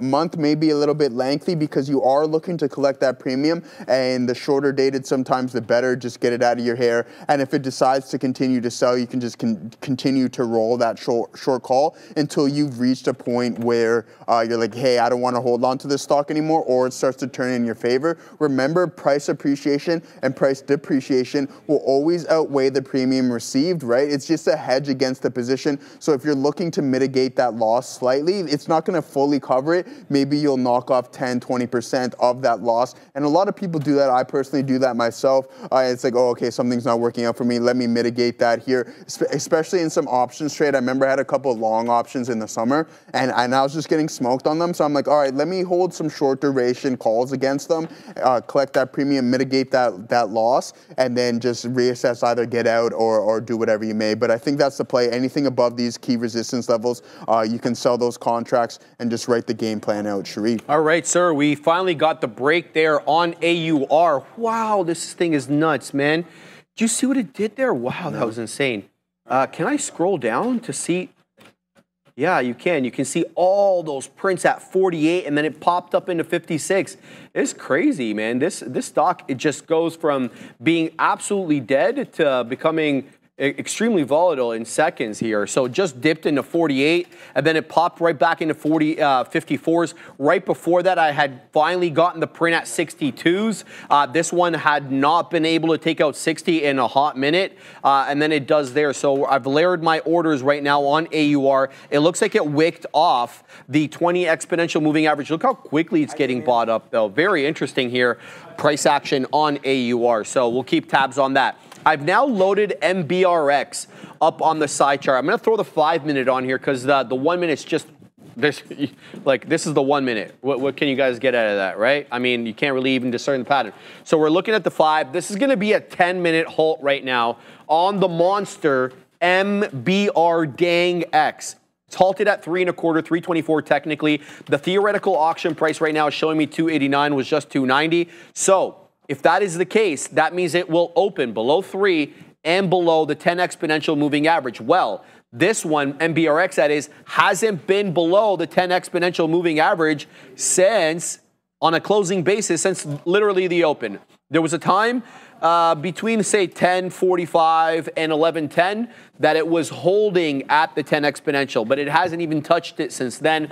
If we are to open right now where the tap is showing, which is 288, then that will be below 3 and below the 10 exponential. I'm very interested right now in possibly getting MBRX long at a 3 defend. It's going to be a 10-minute halt most likely because I've got 2 little ticks there on my chart, which each tick is 5 minutes. So we'll see what we get, and we will not get upset. AUR back to the high side here, taking out 61s again. It looks like somebody offloaded a position who had maybe been stuck in it like me, but who had much larger size once we broke that 60 penny level, because that 60 penny level was not forthcoming, as I've mentioned. BLSK, this one we were yapping about. I had a decent trade on this one. It broke down below into my entry, so I stopped out break even. But this is holding VWAP now, a 3-candle hold up at the volume weighted average price on the 5-minute. So it's 15 minutes now if we're to close above VWAP that we've been holding the volume weighted average price on BSLK. It's tougher to take to the high side. As I've mentioned, there's a lot of lack of participation, I should say, by bigger money that doesn't trade these sub $1 stocks. That's one issue. Okay, I'll pause about that for a second because MBRX is open. It's going to halt to the downside here at 281. It's showing me 281, 280 on the bid. Let's see what this one does. Do we halt at this level? It looks like we will halt at this level. So this will be the first halt below the 10 exponential all day.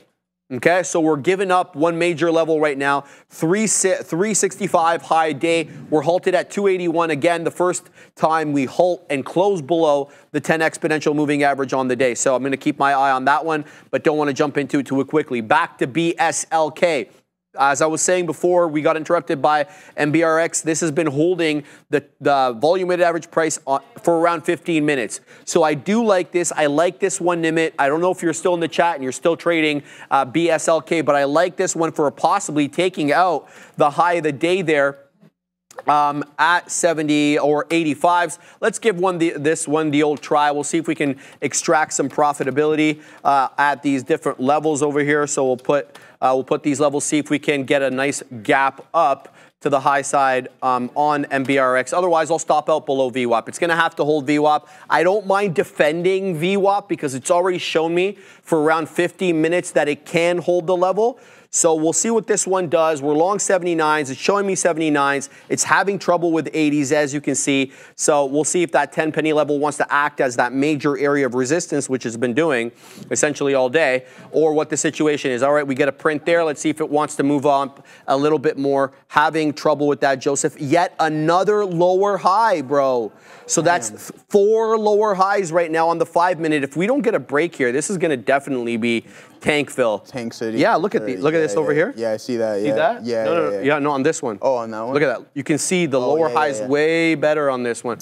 So I am a little bit concerned on this. On the 5 minute? That's a 5, yeah. I can show it to the peeps too over here if I could do this and then zoom in a little bit.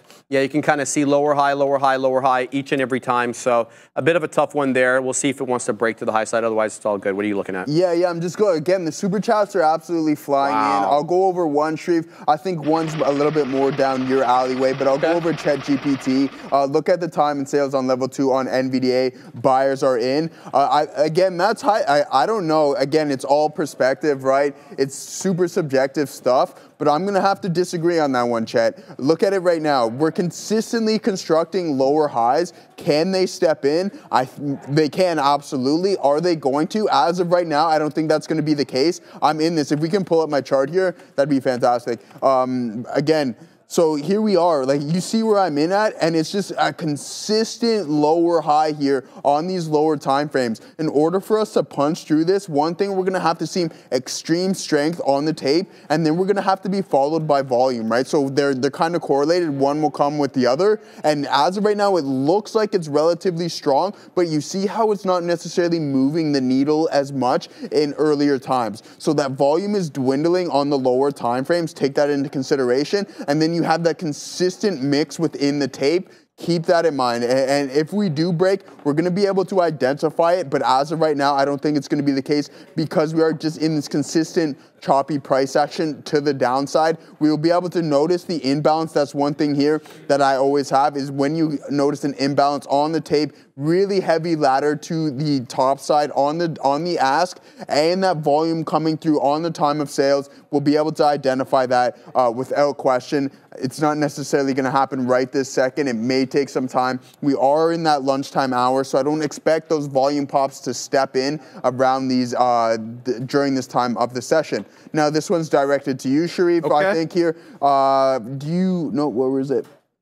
Okay, here we go. Thoughts on NVDA looking like it's in Elliott wave correction. I know you're an Elliott wave guy. I'm guessing we're entering the wave C downward. I have 105 puts for 314, so March 14th. All right, let me just throw out a stop over here, Joseph. So I'm going to get to that in a second, but we scalped a bunch over here on BSLK. It did pop. Thank you, there. It did pop and make a new high into 85s, but again, it's coming back down. Let's have a look at NVDA. Elliott wave. So Elliott wave is going to be tough to do live on the show because you have to identify the different wave sequences, and sometimes they're forthcoming, identifying them, sometimes not so much. Yeah, this is going to be trouble over here. So usually what I do with Elliott wave theory is I try to identify wave 3 because that's the biggest, that's the baddest of what we call the impulse waves, right? The impulse waves are the waves that move in the direction of the trend. The corrective waves, as their name denotes, they correct, they pull back. So let's see over here. We're going to maybe need to look at the weekly. I don't know if I want to do this on the show, bro. This is kind of like, you know, this takes time to do. Yeah, well, then don't do it. If it takes too much time. Yeah, let's have a look at this. This is tough to do over here. So it's kind of hard to see because the price action is so flat before that. All right, let's see. So this area over here, where does this correct to? Okay, I would use this as beginning of wave 1. So I'd say wave 1 goes from here, right, like that. Then we kind of correct a little bit. Wave 3... from $40 to about $95. This seems to be wave 3, right here. So over here we had 10. No, yeah, it's going to be tough to see here. This could actually be one wave. And prior to that, that could have been wave one. We just can't see it because it's so the price action is so tight there. But you can't see because of the move up. Yeah, you know what? It's tough to see. I think. Yeah, I'm not going to do this right now, but yeah, I will get back to you on that.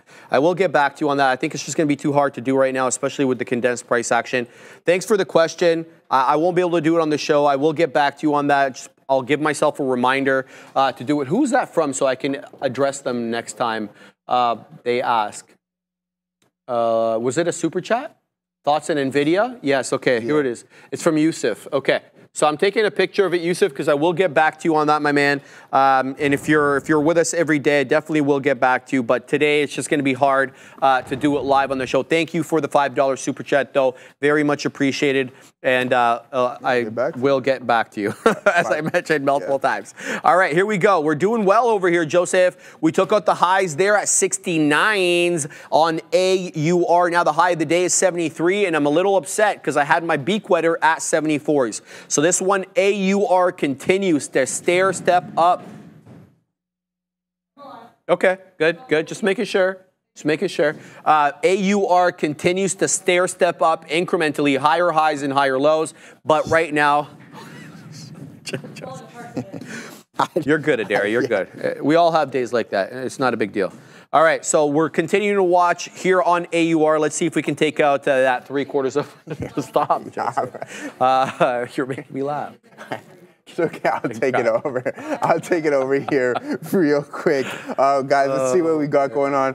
Los Polios, yeah, I see what you're getting at. What you can do is just draw a channel here, guys. I like the way you're thinking, Los Polios. So here we go. Here's the channel. Right? So if you really want to, you could just sell the tops of these, and if you punch through VWAP with that momentum, then by all means, that's the look there. Anyways, if you're a channel trader, but that's how I would personally draw it. Again, you can just sell each time this line is touched, and then hopefully aim for the bottom of that channel. So yeah, good look there. I like that analysis from Los Polios. Nimit, have you explored RXRX? I have not, Nimit. But I can take a look at it for you and see what we got cooking up, RXRX, and see what it is. Okay, biotech, already not necessarily my wheelhouse. Not too bad here from an intraday perspective. Let's pull up the daily and see what we got going on. Yeah, and this is exactly why I don't trade these types of names. I couldn't sit on this. I don't know if it offers a dividend or anything along those lines. Up, down, all these candles overlapping each other. That's a tough look in my opinion. So not something I would necessarily spend too much time on. So yeah, that's it on RXRX. I know you have good other trades, Nimit. Yeah, exactly. So don't worry about that one too much. Not necessarily my way. What do you got? Is that what you got from Nimit there? From Singapore, bro. Is that where he's from? Speaking of Singapore, let's take this opportunity to talk a little bit of NVIDIA. Yusuf was just asking us a question about NVIDIA. So Joseph, I'm sure you already heard that Singapore being talked about right now in the AI world as a proxy. I have not, but let's talk a little bit about it. All right. So the allegations go as follows, and the allegations are substantiated with data. So it's not just, us shooting the breeze. 22% of NVIDIA's revenue last quarter went to Singapore, Joseph. No way. You think it went to Singapore? Came from? Or is Singapore being used as a proxy by China? Ooh. Right? So that's the allegation right now. And people are saying that that's why Jensen was invited to the White House. Remember after inauguration, he didn't show up to inauguration? And that was likely the topic of discussion. So the allegations go as follows. Singapore is being used as a conduit right now by China to get the H100s. And it's not just a guessing game. They are a very small country with smaller AI base nearly than China. So everybody's making those allegations. Obviously, we know Singapore as well, being the home of ByteDance, right? That they have their offices out of there. Well, I mean, Singapore is a pretty expensive country, but again, 22% is a hefty amount of NVDA's revenue, and I highly doubt a country of that size. Exactly. Great country. Exactly. No question about it. I've never been. My parents went. They spoke very highly. Yeah, I heard it's getting, the streets are clean, everything is really. Oh yeah. All that good stuff there. So that's really what's being talked about now. So why does China wouldn't do anything like that? No, Come on, bro. Where would you do? Joseph. There's no way they would do anything like that. No, but seriously though, let's get real. Now, if this is the case, now let's just assume that this is right, okay, for the sake of discussion. Does that door get closed? That's 22% of revenue. That's not a drop in the bucket. That's a substantial amount. If that door gets closed, you could make the argument maybe they find a different route, but then it becomes a game of cat and mouse. The U.S. government trying to figure out, proxies, trying to block them ahead of time or responding, and NVIDIA, doing what they need to do to keep sales up. I mean, it's their business. You can't really blame them for doing what they're doing. So that's what's being talked about right now, and I really want to see if this is going to affect earnings going forward. I'd love to hear what you guys have to say in the chat about this. A lot of people in the chat are talking about it. So. Yeah, if you guys have heard this before, maybe I'm not the only person that's heard of this, certainly, because I read it, so it's not I'm not the only person. Let's see what people are saying. Los Palos Hermanos, Singapore is famous for its skyline, cleanliness, and multicultural society. Absolutely. I mean, I have nothing bad to say about that. I'm just going to keep my eye over here on BSLK because I did get the ad at 70 pennies. So let's throw out some orders over here. Joseph, we're going to wait at, where am I long? Okay, so we're going to have to wait up here. Anything below this level, below 66s, I'm gone. It's going to have to hold the volume weighted average price. Let's see what people are talking about because I have to kind of keep my eye on this at the same time. Charlie Card, Singapore is where you move when you've got millions. Yeah, I wouldn't disagree with that either. And people are talking about capital punishment. I don't know why, how that features into the discussion right now. The Trump impression can be confused with something else for sure. What do you mean? Let's see what people are talking about there. Yeah, not too much in terms of great Singaporean companies. Grab, okay, he says China like Pauly Shore does. I do it on purpose, guys. It's obviously a joke. Let's see, keep going over here. Anything else? Yeah, you guys aren't really saying much about it. Not at the top anyway there. So maybe people are talking about here. Sharif, trust me, bro. No, man. Anish, Singapore, impressive skyline, clean and efficient infrastructure, lush green spaces, multicultural society. Kurt Cobain, official, sure.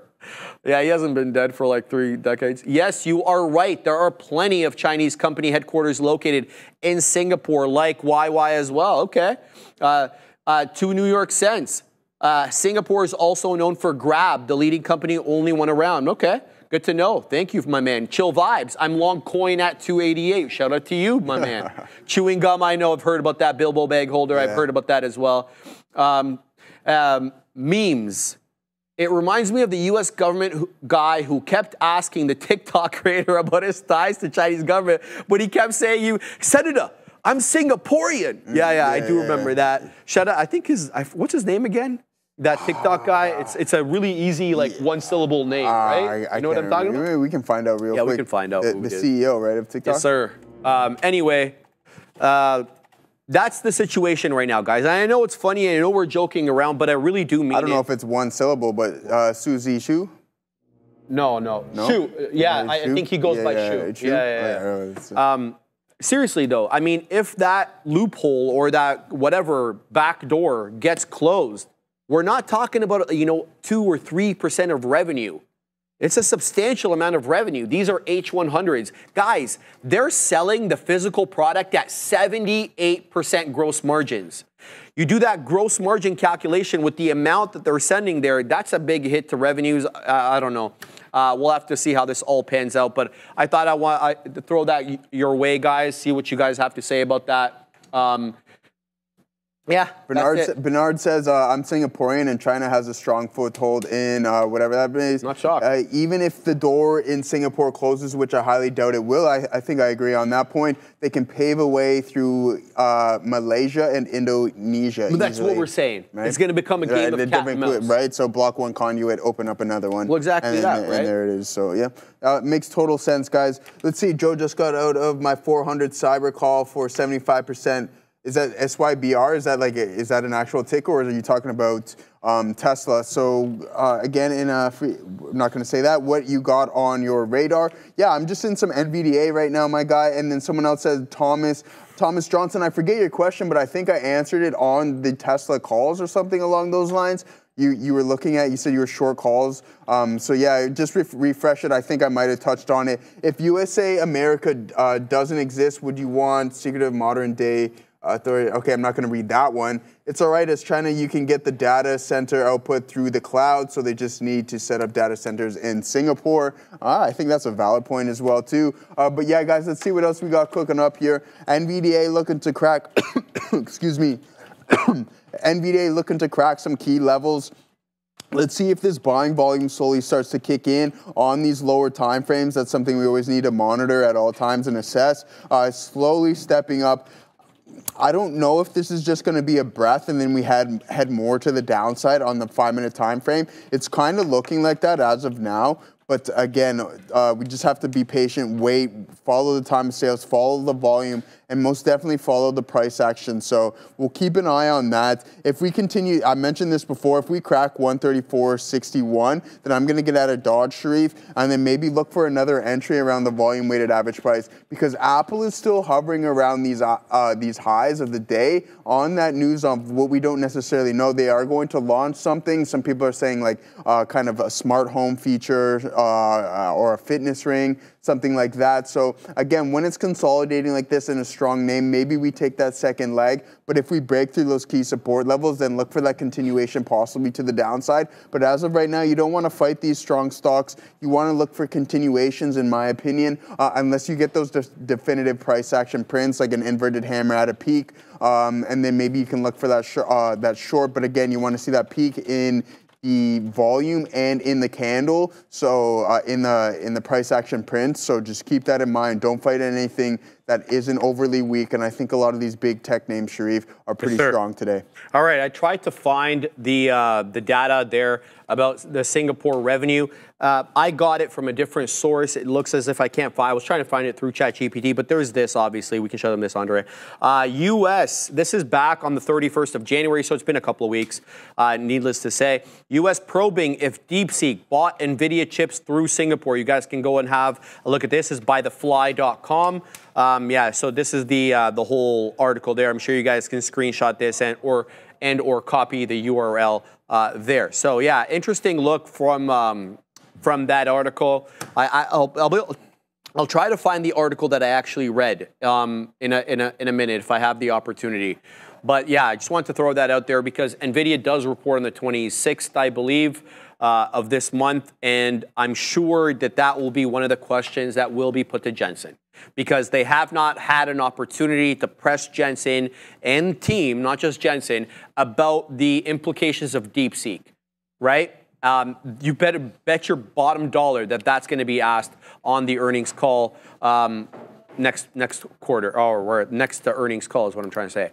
So that's going to be very interesting to see. Obviously, needless to say, we will have that earnings party for NVIDIA and the market recap show that comes in the 26th, and I'm very pumped for that. Okay, let's move back to some small cap gappers over here. AUR, I'm like 1 penny away from getting filled. I'm waiting at 74s, high day 73s. I'm also looking at weaseling into MBRX. The reason I want to get into this one is it defended that 275 area, and it's had a lot of trouble staying open, and it looks like it's going to halt again. I'm trying to get in. It won't let me in. It's going to halt at 15s. I want to get caught in the up halt, so it won't let me in. So I'm going to, oh, there we go. Now we're long. Okay, so it was a false halt there. Let's see if this one wants to hold up anything below that 2 3/4 area. I'm Gonzino. I will like to add, though, into around 285. So we'll throw out some orders there. If we can sit at around 285, see if we can catch a bit of a bid there. But anything below the $0.75, I'm gone, Joseph. This one's going to have to hold the level. What do you got, my man? It looks like I'm going to get caught in a down halt here. Oh, okay. Okay. So yeah, we get that situation sorted out. Decided to punch into some Apple. See what we got cooking up over there. AAPO. Dang it. Yeah, the issue is here, guys, is not the best entry. So you really got to downsize on this. type of strategy. Again, I'm buying the tops. Not the best idea. There goes my pen. Not the best idea for me to do. Again, if we crack some of these support levels, I got to get out and then look for a better price. I do think this name is going to continue. We are starting to crack through some key pivot levels as well too, guys. So we're going to monitor that from a daily perspective. But again, we're only up about 1.5% on the session. Can we continue to move higher? Absolutely, but we got to consider this thing's market cap and the float as well. Takes a lot of money to move this stock. But yeah, we'll hold on to this $240. I think we go to all-time highs eventually at some point. Cash flow is way too strong. And I just like this name for the long term. I think I might have to add into the position.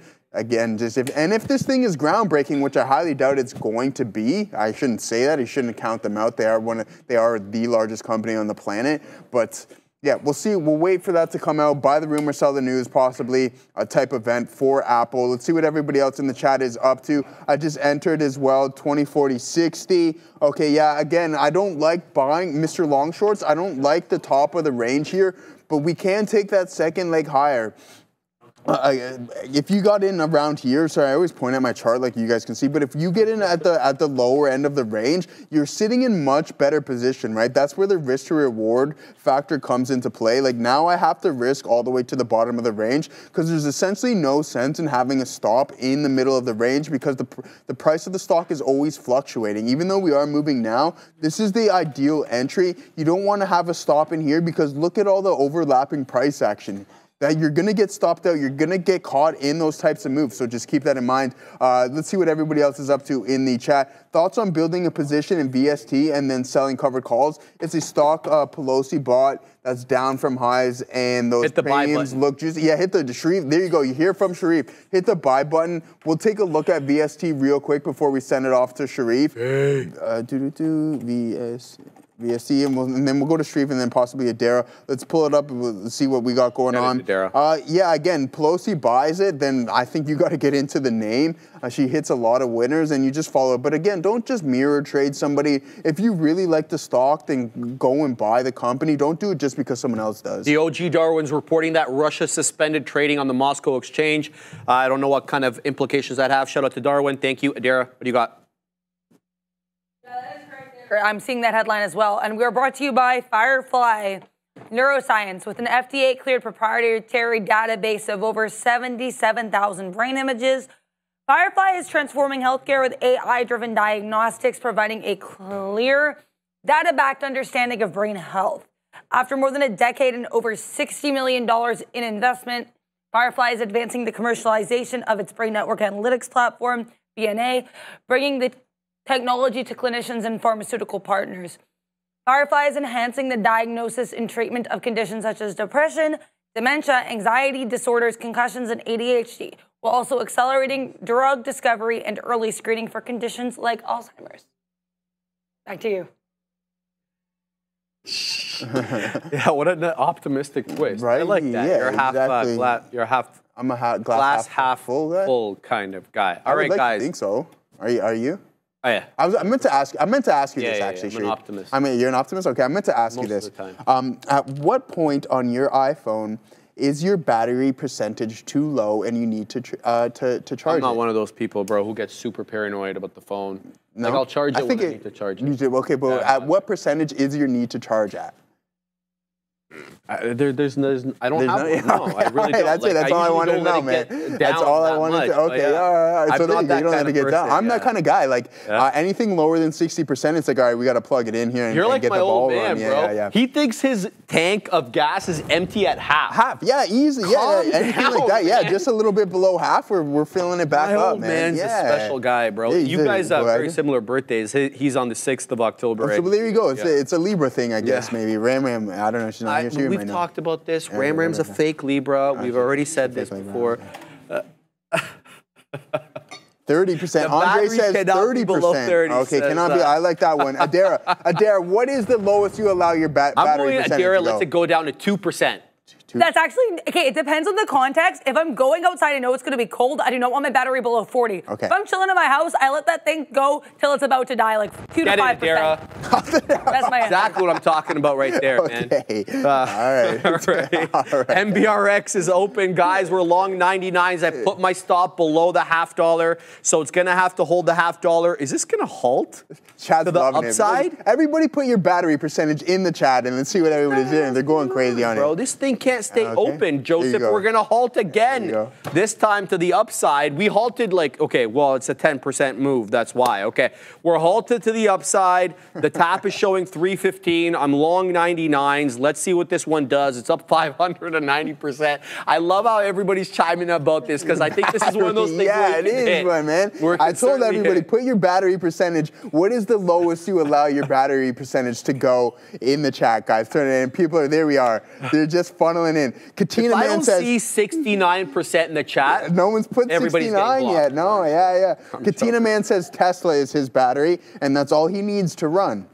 Tesla is his His battery. You know battery, that's why? it. Why? Because he's long. He's long, He's long, and he's He's $3 in long. the Here money. we So go. Tesla is like number one People say aces in his sub eyes right 10%, now, bro. sub 10% What a is guy Katina Man is, absurd. man. What a guy. Absurd, All right. 10%. It's All crazy. right. We're going to throw in some orders here, Joseph, to take advantage of a move up here in the tap. So we're throwing script orders because I don't want to put in a market on open order. I love this. You guys are all throwing it in there. 69. There we People go. are Now starting we've to got throw it the in there, cash man. coming They're going in there. I appreciate that, guys. We'll wet that beak. We'll hit the store. We'll do what we need to do. Shout out to the Corleone family. He's long SMCI with you. What is it about the Italians today taking SMCI long, Katina, man?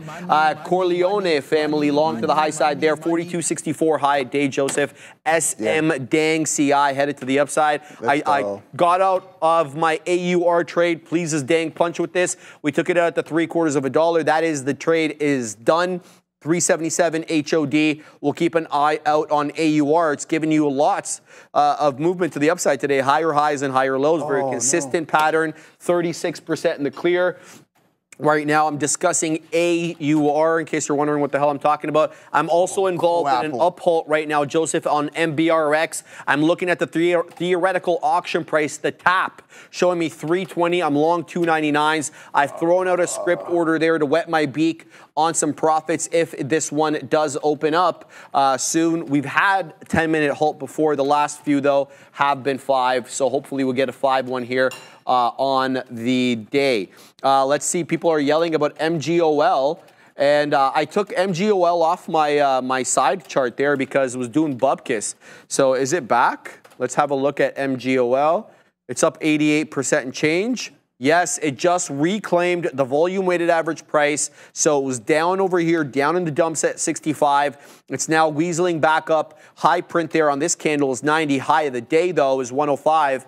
As I told Nimit when he told me about this earlier, I don't really want to dance with this one at the moment. It's going to have to clear a buck. As you can see, it's having trouble holding a buck. That's not a surprise for me. So we're going to keep an eye out on that. Nate, MBRX is halting every 15 as the previous closing print was under 75. Absolutely right, my man. Thank you for explaining that to people. I don't think I was very eloquent in my explanation. You're absolutely right there. Now, the tap on MBRX down from 320 to 291. So essentially where we halted. We halted at 290, tap showing me 291. So it's zigging, it's zagging. We'll keep an eye out on that. Why did MGOL quadunk? Now I know you're an older viewer because you say quadunk. Shout out to JCB Sports Cards. Why did it tank around 11:30? Well, let's have a look. We're going to throw it to Adair in 1 second. It's almost impossible to know why, other than a technical reason. It got into that $1 area. It rejected because there weren't enough buyers. We move on our way down, and then we weasel back up. The headline, though, on MGOL, I'll tell you in a hot second here. Just 1 second. I don't even know why. There's no reason. We'll send it to Adair right now. You guys an update because there's a lot happening in a couple minutes. So I want to prepare you all. 1 p.m., be aware, we get the 30-year bond auction. So stay tuned, 1 p.m., the 30-year bond auction. But not just the bond auction. At 1 p.m., we were supposed to have Donald Trump here, President of the United States, making a announcement for tariffs that he has called the big one. This is supposed to be related to reciprocal tariffs. So basically putting tariffs, again, on those companies that have basically issued retaliatory tariffs against him. So it's kind of, I guess, a 1-2 there with regards to these tariffs. We'll have to find out what's going on with the reciprocal tariffs, but he's been really hyping this announcement. So we'll have to wait out. We have about 5 minutes now. Also, he's set to meet with Prime Minister Modi of India, I assume soon, because I know Modi was apparently meeting with Elon today. So just be aware here. We've got Modi on watch. We have the tariff announcement on watch. And we have this announcement here with regards to the bond auction. Also, sorry, I'm just seeing here on the calendar, 4 p.m. we get the meeting with Modi. 5 p.m. we get the press conference with Modi. That's between Trump and Modi. Also, here's a look at the earnings board, because look at this, what we have tonight. We have Twilio, we have Roku, we have DraftKings, we have Coinbase, we have Airbnb, we have Applied Materials, we have Palo Alto, and we have Dexcom. That is a stacked list. So check that out tonight with myself and Sean on the market recap. Oh, and Sharif. Yay, we have an earnings party with Sharif as well. So we're going to have a lot of visuals. We're going to have a really good fun time. Check us out here after the bell, 4 p.m. And even sooner, we'll get Trump stuff. Back to you. Hit you with Dara for that. What do you got, Joseph? No, I was just looking at the poll here. 1,300 votes on the Playmaker, man. Let's go, guys.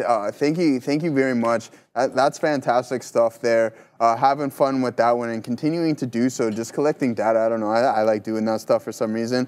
To each their own, I guess. But guys, I accidentally punched out all of my Apple trade here at the top. That's okay. Let's see if we can crack that high. I'm not going to chase it all the way up here. Again, this name is really strong. We're up about 1.8% on the session. So if this thing continues to climb higher and higher, it's going to put in an absolute stellar day. We're still quite a bit off those all-time highs. We'll take a look at it from a percentage metric to see how much more we got to move on Apple.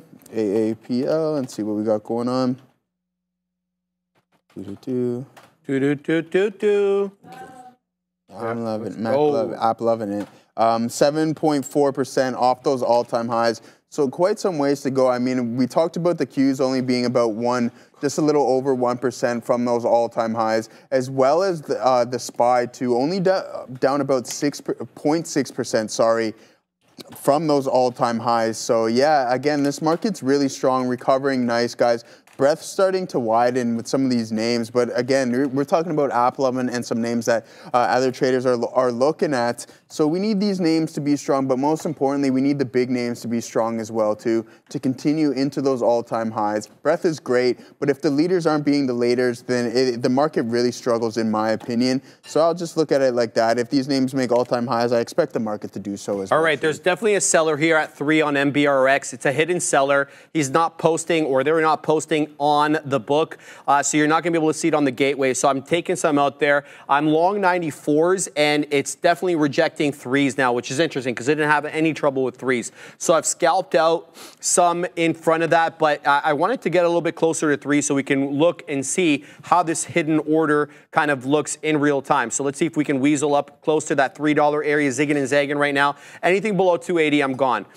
So it just worked up its way to 3 a second ago. Here we go. It's breaking back down now. Let's see if it wants to lose the bid. It's going to halt here, so I'm just going to get out. And then we'll take a bit of a loss there on this crap stock, MBRX. Ugh, frustrating one. All good. We'll look to do a little bit better on something else. So this one looks like it's going to halt again. No, false halt. So, but it continues to go down more. So not entirely displeased with the out there. SMCI continues to go, guys. 4280. Looking at that at the side chart there, up and to the right it goes. So might have to work into that one soon because it just doesn't.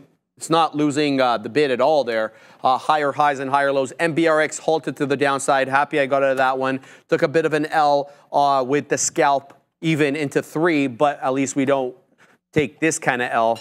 Halted at 79s. Tap showing me 65. So we'll look to do it a little bit better on something else. Let's see what else is moving over here. Tariffs delayed, says Nicholas Christensen. Okay. Sounds good. I don't even know if that is accurate. Is there accurate? All right, we're going to go to Adara in a second. I think she's got something for us. What's up, Adara? Not new. That came out earlier today. I think it didn't really move the market much. I want to say it came out around, after 10. The point is, it didn't really move the market much. Basically, what happened was CNBC reporting that these tariffs are going to be delayed to about April 1st. So if you missed it, initially they were supposed to come into place February 1st. Then Mexico and Canada were both able to negotiate with Trump, get these tariffs delayed to March 1st. CNBC reporting now that there's not going to be any tariffs till April 1st, but we haven't heard any specifics on that. I'm guessing we get more in about 2 minutes. Also in 2 minutes, again, guys, the 30-year bond auction. Back to the Bash Brothers. RFK confirmed. It's all over. So vaccine, I love how CNN starts. You're not biased at all, CNN. Fantastic reporting. You guys do amazing work over there. Chapeau. Vaccine skeptic.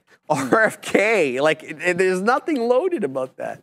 Confirmed as health secretary. So I just looked at MNMD. It's doing nothing. So it's priced in basically right now. It's basically flat on the day, trading at exactly the closing print yesterday, 851. That's my look on that's my kind of RFK trade. MindMed, we're long 675, so we've got a decent position on this one. I was hoping for a breach of 10. We had popped into 10 previously when he was announced as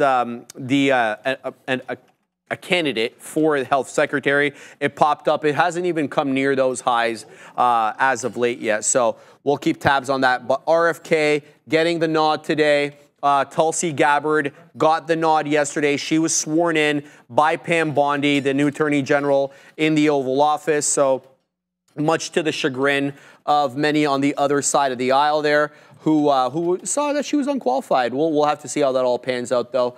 So that I just wanted to mention that, obviously, because I'm keeping my eye on that confirmation hearing because of my MindMed trade. Joseph Wilson, what do you got? Yeah, I'm out of NVDA now, so flat on all positions. We had that Apple I by accidentally got out, but it turns out it worked out for me today. AAPO. So here we go. That was the Apple trade. I accidentally got all out right here, as I just mentioned, and then now heading back towards that break even, so that would have been okay, whatever. But then NVDA came back rapidly against me, so we just got out of that, recovering, just putting in those lower highs. So we got to be weary of that. And the Qs are looking to break VWAP, had the inability to construct a new high. So here we go to the downside in some of these names. Let's see what the big boys are up to. I know a lot of people in chat. We got something to do right now. It's 1 o'clock. Yeah, we got that news coming in. So the Playmaker poll. Whoa. We got something to do right now is what you said. Yeah, okay. I thought we were referring to the tariffs. Let's do it, man. Everybody's on top of this here. Yeah. I love it. Absolutely loving it. So here we go. Dara, are you still in that short? Yeah. It's almost like $100 off the high. Nice trade, though, Adara. On app? She was short app earlier. Man, it was roaring yesterday after the hours, and I was watching it, but then now giving back the most of that move here. But here we go, guys. Yep. Look at the Playmaker here, looking like the NASDAQ, essentially. Higher lows. Climbing higher, yeah, and we're just not too far off those all-time highs here. Bang. Sharif, guess the number on the trade. Oh, you probably already seen it. You looked there. I just seen you look there. I don't. Oh, what number? Yeah. 49? 44, buddy. 49. You seen it. I know you seen it. I know you seen it. It's okay. What's the entry price, my brother? 60609. 60609. Love it. We're taking everything out for profit at 60809. 60809. And we're stopping out 60509. 60509. And there we go, guys. In at right at 1 o'clock. Might be one of the better entries. But not looking good on the SPY though, Sharif. We must say here. Not oops, we don't want that. We're gonna put that here. Today is the 13th. 100 on there. And Feb 13th. Bang, and that's that, guys. Again, nice curve. Really just tracking the data for what it truly is, and it seems to be working. 44 trades, still positive. Yesterday we did take a loss. I didn't dock it, but I'll just go back and check at 155 what the price is. But this is also legit here too, guys. So again, really good stuff. I like collecting data like this and continue to do so on a day-to-day basis. All right, Joseph. I'm thinking about getting long Apple here. It's putting in higher lows off the let me show you on the on eSignal over here. It's putting higher lows off the 20 exponential moving average. I don't think I have the 20 set up on this one, but you'll be able to see the higher lows nonetheless. So it's interesting. We've been defending that 20 exponential with higher lows. Kind of looks like a bull flag with a possible break above that 241 and a quarter, 241 and a fifth. Apple coming back into 241 right now, the 241.61 high. In case you're wondering what's going on with Apple today, it looks as if Timmy C is teasing a new product to be released, I believe, next week. So we're going to have to find out what it is, but widely speculated that they're going to have some sort of in-home product, like, you know, what's that Google thing that with the big tablet screen, Katina Manning? You know what I'm talking about? The Amazon has the version of the Echo. I forget what the Google version of that is. It's called Google Home. Is it called Google Home? Yeah, Google Home, something like that. What does that do? It's just like you can control your air conditioning, your heat, open the door, front doorbell, camera, all that kind of stuff there. So, but it's been widely speculated that Apple's going to come in with a product like that. To me, that's not market-moving stuff. Neither is it novel, right? So the creativity issues that we've been talking about here with Apple will persist if that is the case. We don't know. That has been speculated, though, that they would be releasing a product like that. In addition to that, we've been talking about a thinner phone, but that we were kicking the can down the road to 26. We've been talking about a flip phone as well. So we'll have to wait and see exactly what that all does. But I'm interested here if Apple can hold above 241. I like the higher low situation in the bull flag look. And I also like this higher high. So we obviously crested out there, and there's another crest. Well, obviously, we're still off the reaction peak there into 241 and 2/3. That's when we got the headline. It was already trading at around 239 and change, but this really kind of propelled it to the high side. So the dead one Apple today, not a bad look for it. Let's weasel into the trading screen here and see what Apple's doing. There goes 241. 241 looks like 15s or so is the area crest. So higher low situation with a possible another higher high. That'll be 3 higher highs if we do get that move. I'll submit to you, though, the best entries on the dead one Apple today is on the pullback. I don't think this is really a breakout trade, quite frankly, so it's more of like getting it off a key support level. There it goes into 15s. So Apple's doing volume today, guys. Apple's around, not bad, 25 million shares. That's like anemic compared to NVIDIA at the moment. But there goes the higher high on Apple. 241 and a quarter incoming here as we take out the local highs. There is the $0.25 right now on Apple. We're looking at 61 pennies, excuse me, as the high of the day. We're dancing now with $0.33. Yeah, I should have taken this trade rather than yap about it, but Apple, good look today. The opposite look for Meta. Believe it or not, Meta catching a breath today, and it's not all sunshine and rainbows, I guess.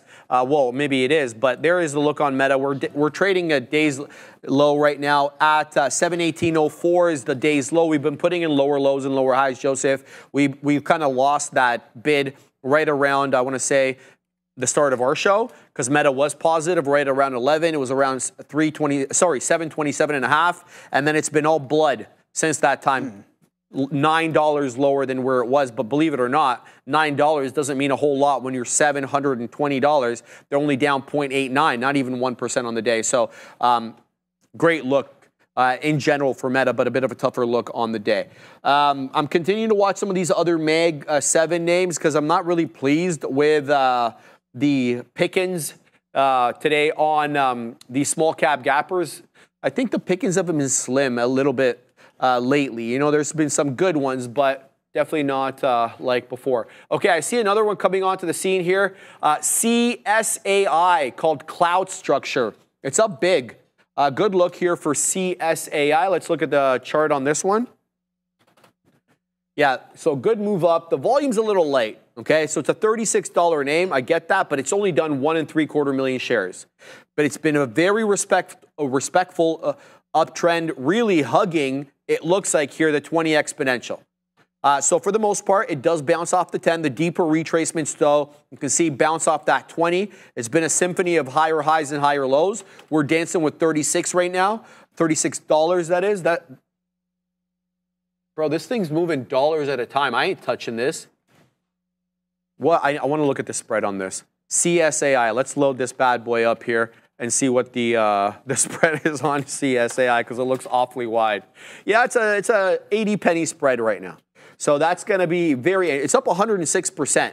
But the spread on it, the cost of doing business, just getting in, getting out is prohibitive for my style of trading, these small cap gappers. And this is technically a small cap gapper. It's $525 million market cap. But great looking chart on the day. I'm not impressed with the spread. Tightening up a little bit, though, is the spread here. It's down, yeah, down. It's 80 pennies still, Joseph. What do you got on that side, my man? Yeah, just looking up talking to people in the chat, seeing what everybody's like, where can we find some potential support here on AppLovin? I was watching this thing continue to trade higher and higher. And I'm like, whoa, that seems a little extensive. Just blowing past that expected move is AppLovin. And this thing's a little bit on the more expensive side as well, too. Yeah, so let's see what we got going on from an intraday perspective. The thing is, though, we're in like, okay, maybe not. Are we in blue skies? Yeah, I think we are. So we're in blue sky territory. So to find support, it's tough. You're going to be looking all the way down here around that 422. Are we going to get there today? I don't think so. That'd be an absolutely insane move, giving back the majority. But I mean, look at from the report here. Let's zoom in and see what we are from trough to peak. So the report would come in around here. Let's see. Okay, I love it when you do that. And see what we got going on from a percentage metric. Yeah, 43%. That's crazy from the bottom of the candle yesterday on AppLovin moving higher, Shreve. But now just giving back the majority of that move. Let's see what we got going on from a 5-minute. So here we go on that earnings report. Here's that print there, guys. Plays the 5-minute orb. You're just laughing to the bank on that one. That's essentially what I do. But again, here we are. I don't know where you're going to find the next support. It would probably be this. I would look for the high of that 5-minute print here. This level around 445 or around 429. All right. So just keep that in mind. Still some potential downside. This thing is really weak, but you also have to consider how much it's gained in the past couple of hours as well too. So that is APP. Really bearish, but a really big, strong up move in that name on the report last night. So let's take a look at NVDA starting to pull back in as well, too, guys, as well as VST. I haven't talked about it too much today, Sharif. We touched on it a little bit, but that's Bitcoin. We took a couple stabs at it. But if we were to look at it from a daily perspective and ask yourself, like, are we in breakout territory? Is this a position where you believe that this underlying asset is going to trade higher and higher? And that answer for me personally was no. I don't see it in that type of territory as of right now.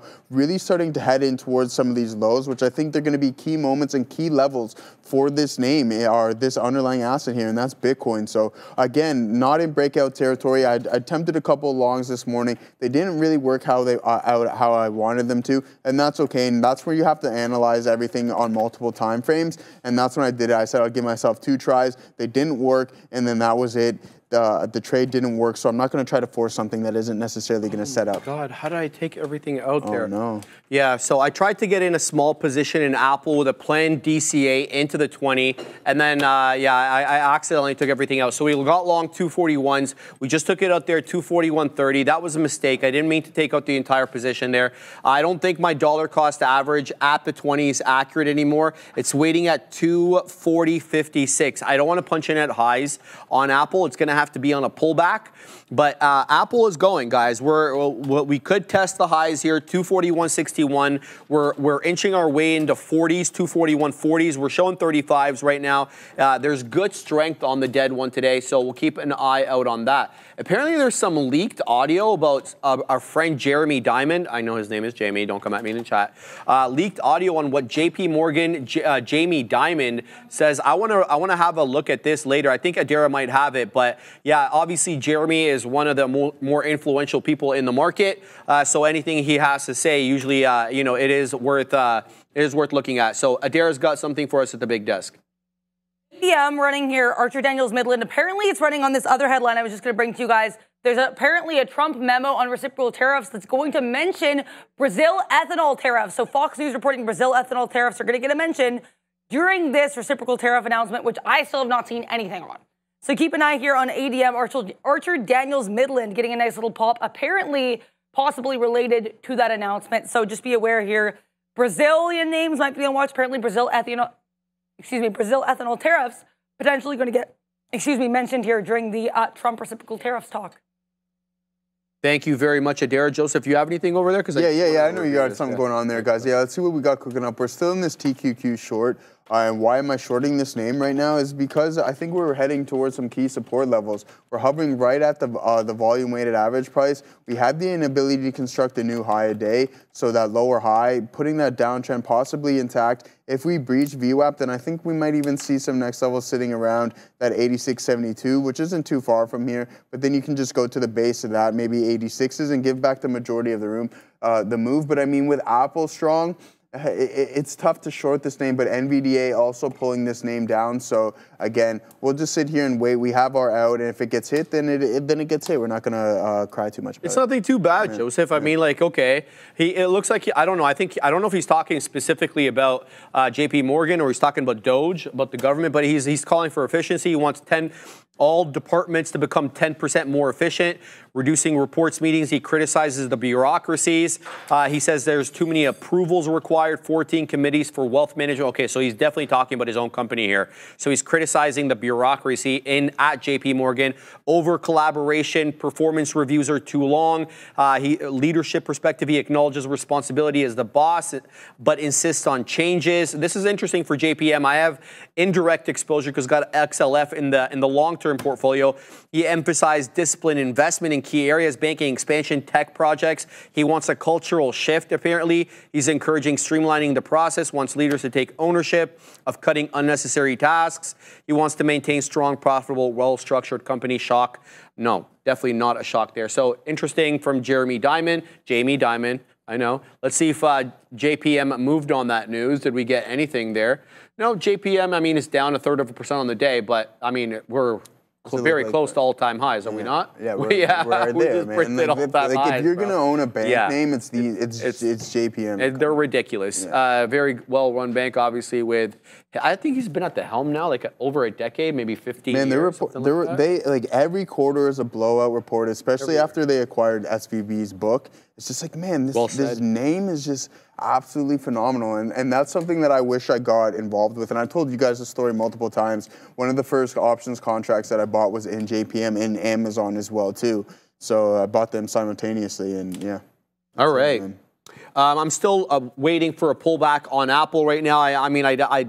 I screwed up here. I didn't mean to take out the entire position into 1/3 of a dollar. It's pulling back, though, so off 241 could be interesting. I did get it off 241 last time, so ideally it should bounce off 241, but a little bit higher, maybe 241.10s, 15s, something like that. It already dipped into single digits. Let's see if it wants to make a magnetic move back into that whole dollar. Shout out to Obi, who always uses that analogy. I'm keeping my eye here on AAPL. I don't know. I perceive this to be the best trending of the Mag 7 on the day. We have NVIDIA at VWAP right now at 134 2/3. That could be an interesting area as well on NVIDIA. It has been putting in lower highs, though, right now on the monster NVDA. So I do always concern myself when we are putting in lower highs in that fashion for a flat bottom break. But this is the look on NVIDIA. VWAP, a couple of shekels below where we are, at 134.5. We're printing the 1/3 of a dollar. This could be an interesting bounce trade on NVIDIA. So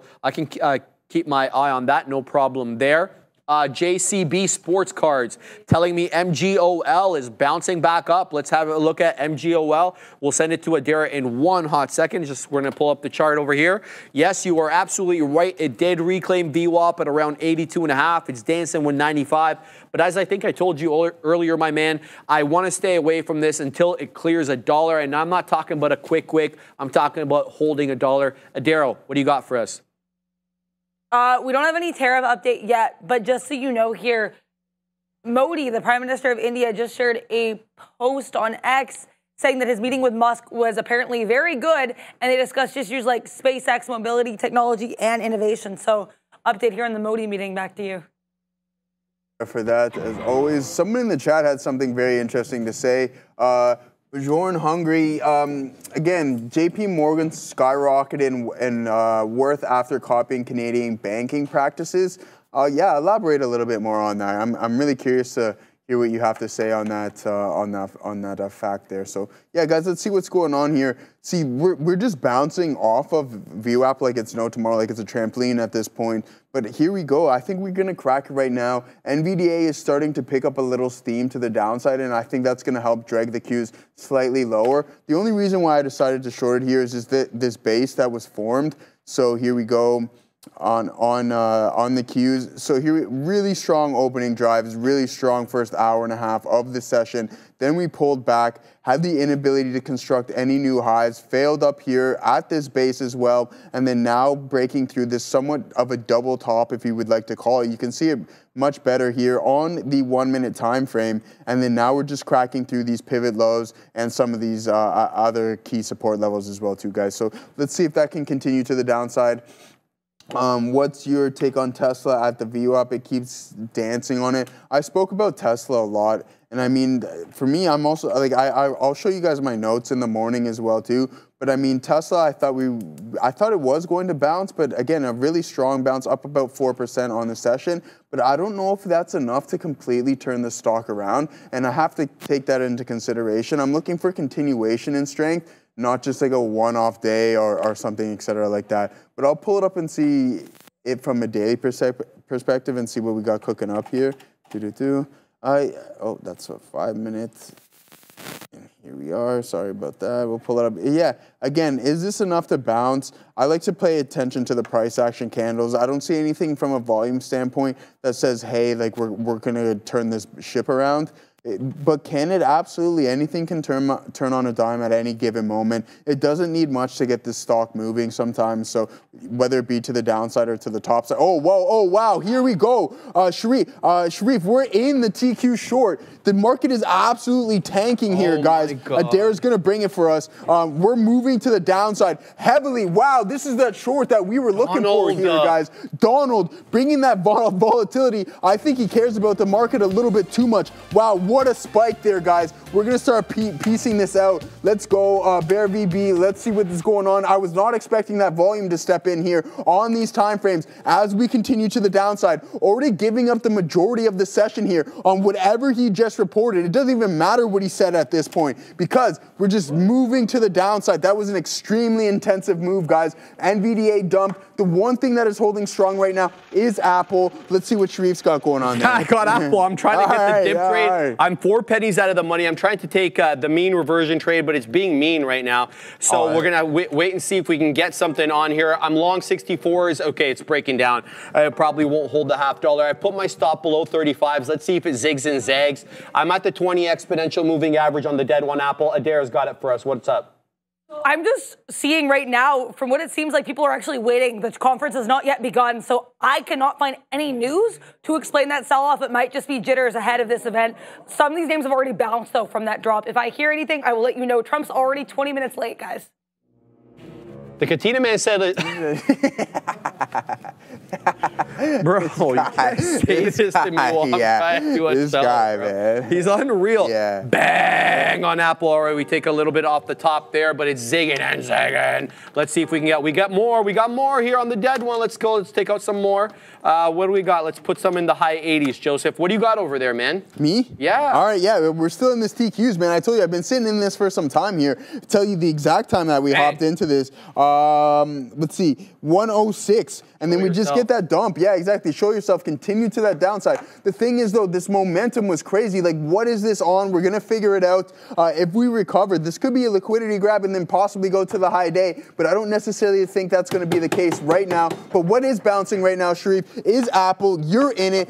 Show the people. Yeah, we're long, bro. We're long. Where are we long? 64s, Joseph. We took some at 88s. Let's see if this bad boy wants to recover into the high of the day. I got one out left. We're going to let this one cook to the high side. We'll see what we get on AAPL. It was a good defend there. I did get stopped out initially because I had that resting order at the 20 that filled that wasn't cleaned up, so I had to get the hell out of there because I didn't know what was happening, right? So I punched out of that. super quick. It's back up to the high side. We're about 30 pennies in the money here. Let's see if this one wants to take 241 right now. There it is, 241. There goes 241. Let's see if this one wants to keep going to the high side. We still got a lower high, guys, so let's not get that excited. The previous candle high was 241.20, 19, 20, something like that. So we'll see if this one can make that new high. It's got a higher low right now than the previous candle. I'm talking. What happened? Yeah, why not? I bring the heat, man. You know what I mean? I bring the heat. I bring the heat. You know what I mean? I bring the heat. Right, so what baby. we're looking for right now is to take this higher. Obviously, that's a bit of a lofty goal with whatever is happening right now, but we got a nice cushion between my entry price and where we're zagging right now on AAPL. So I'm keeping my eye on this one. I'm also looking at my top screen here to see if there's any new information coming in. Nothing that really is that important quite yet. What I'd like to read a little bit more about, though, is this. Narendra Modi's meeting with Elon, with our friend Elon. The reason is because when they met last year in New York, who remembers when they met in New York for the, I think it was the, what's it called? The UN conference in New York at the UN headquarters, obviously.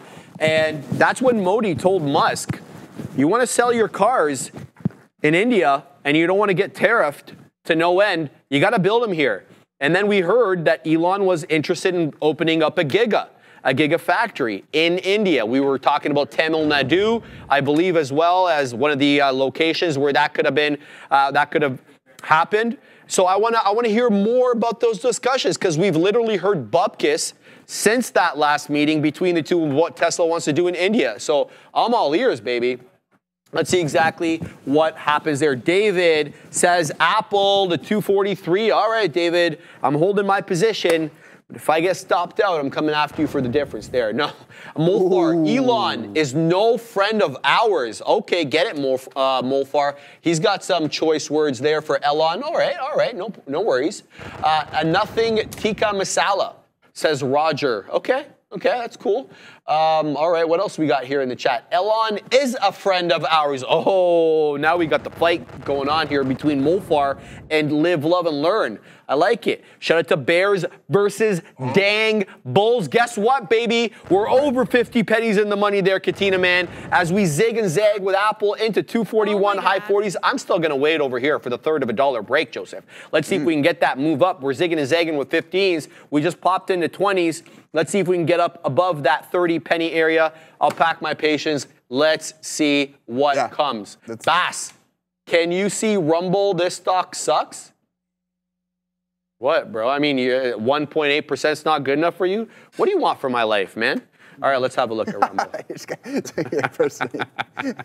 You know I ain't taking it personally. It's all good here. RUM, you want me to get rid of Apple to look at this? This? What is this, a sound wave? Bro, get out of here with that, man.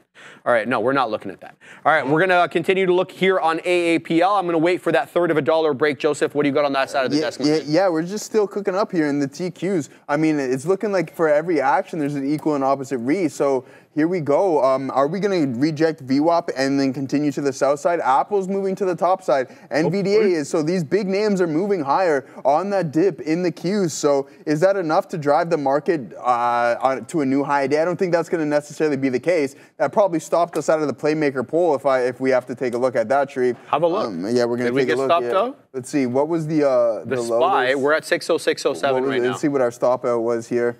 Don't look. 605.09.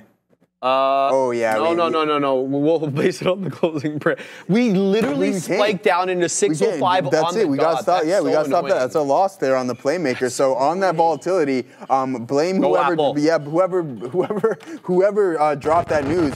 Blame them because now we're stopped out of the Playmaker poll. We don't know what to do. But what Sharif knows what to do is how to kill Apple. What do you got cooking up in? Well, we're almost, bro. We're almost there. I put the out at the third of a dollar. We're showing 28s right now. All it's gonna have to do is cross the 33s. Otherwise, if it keeps rejecting 30s, I'll just flatten out. We're long 64s right now. It keeps showing me 30s and rejecting. Here's 33s.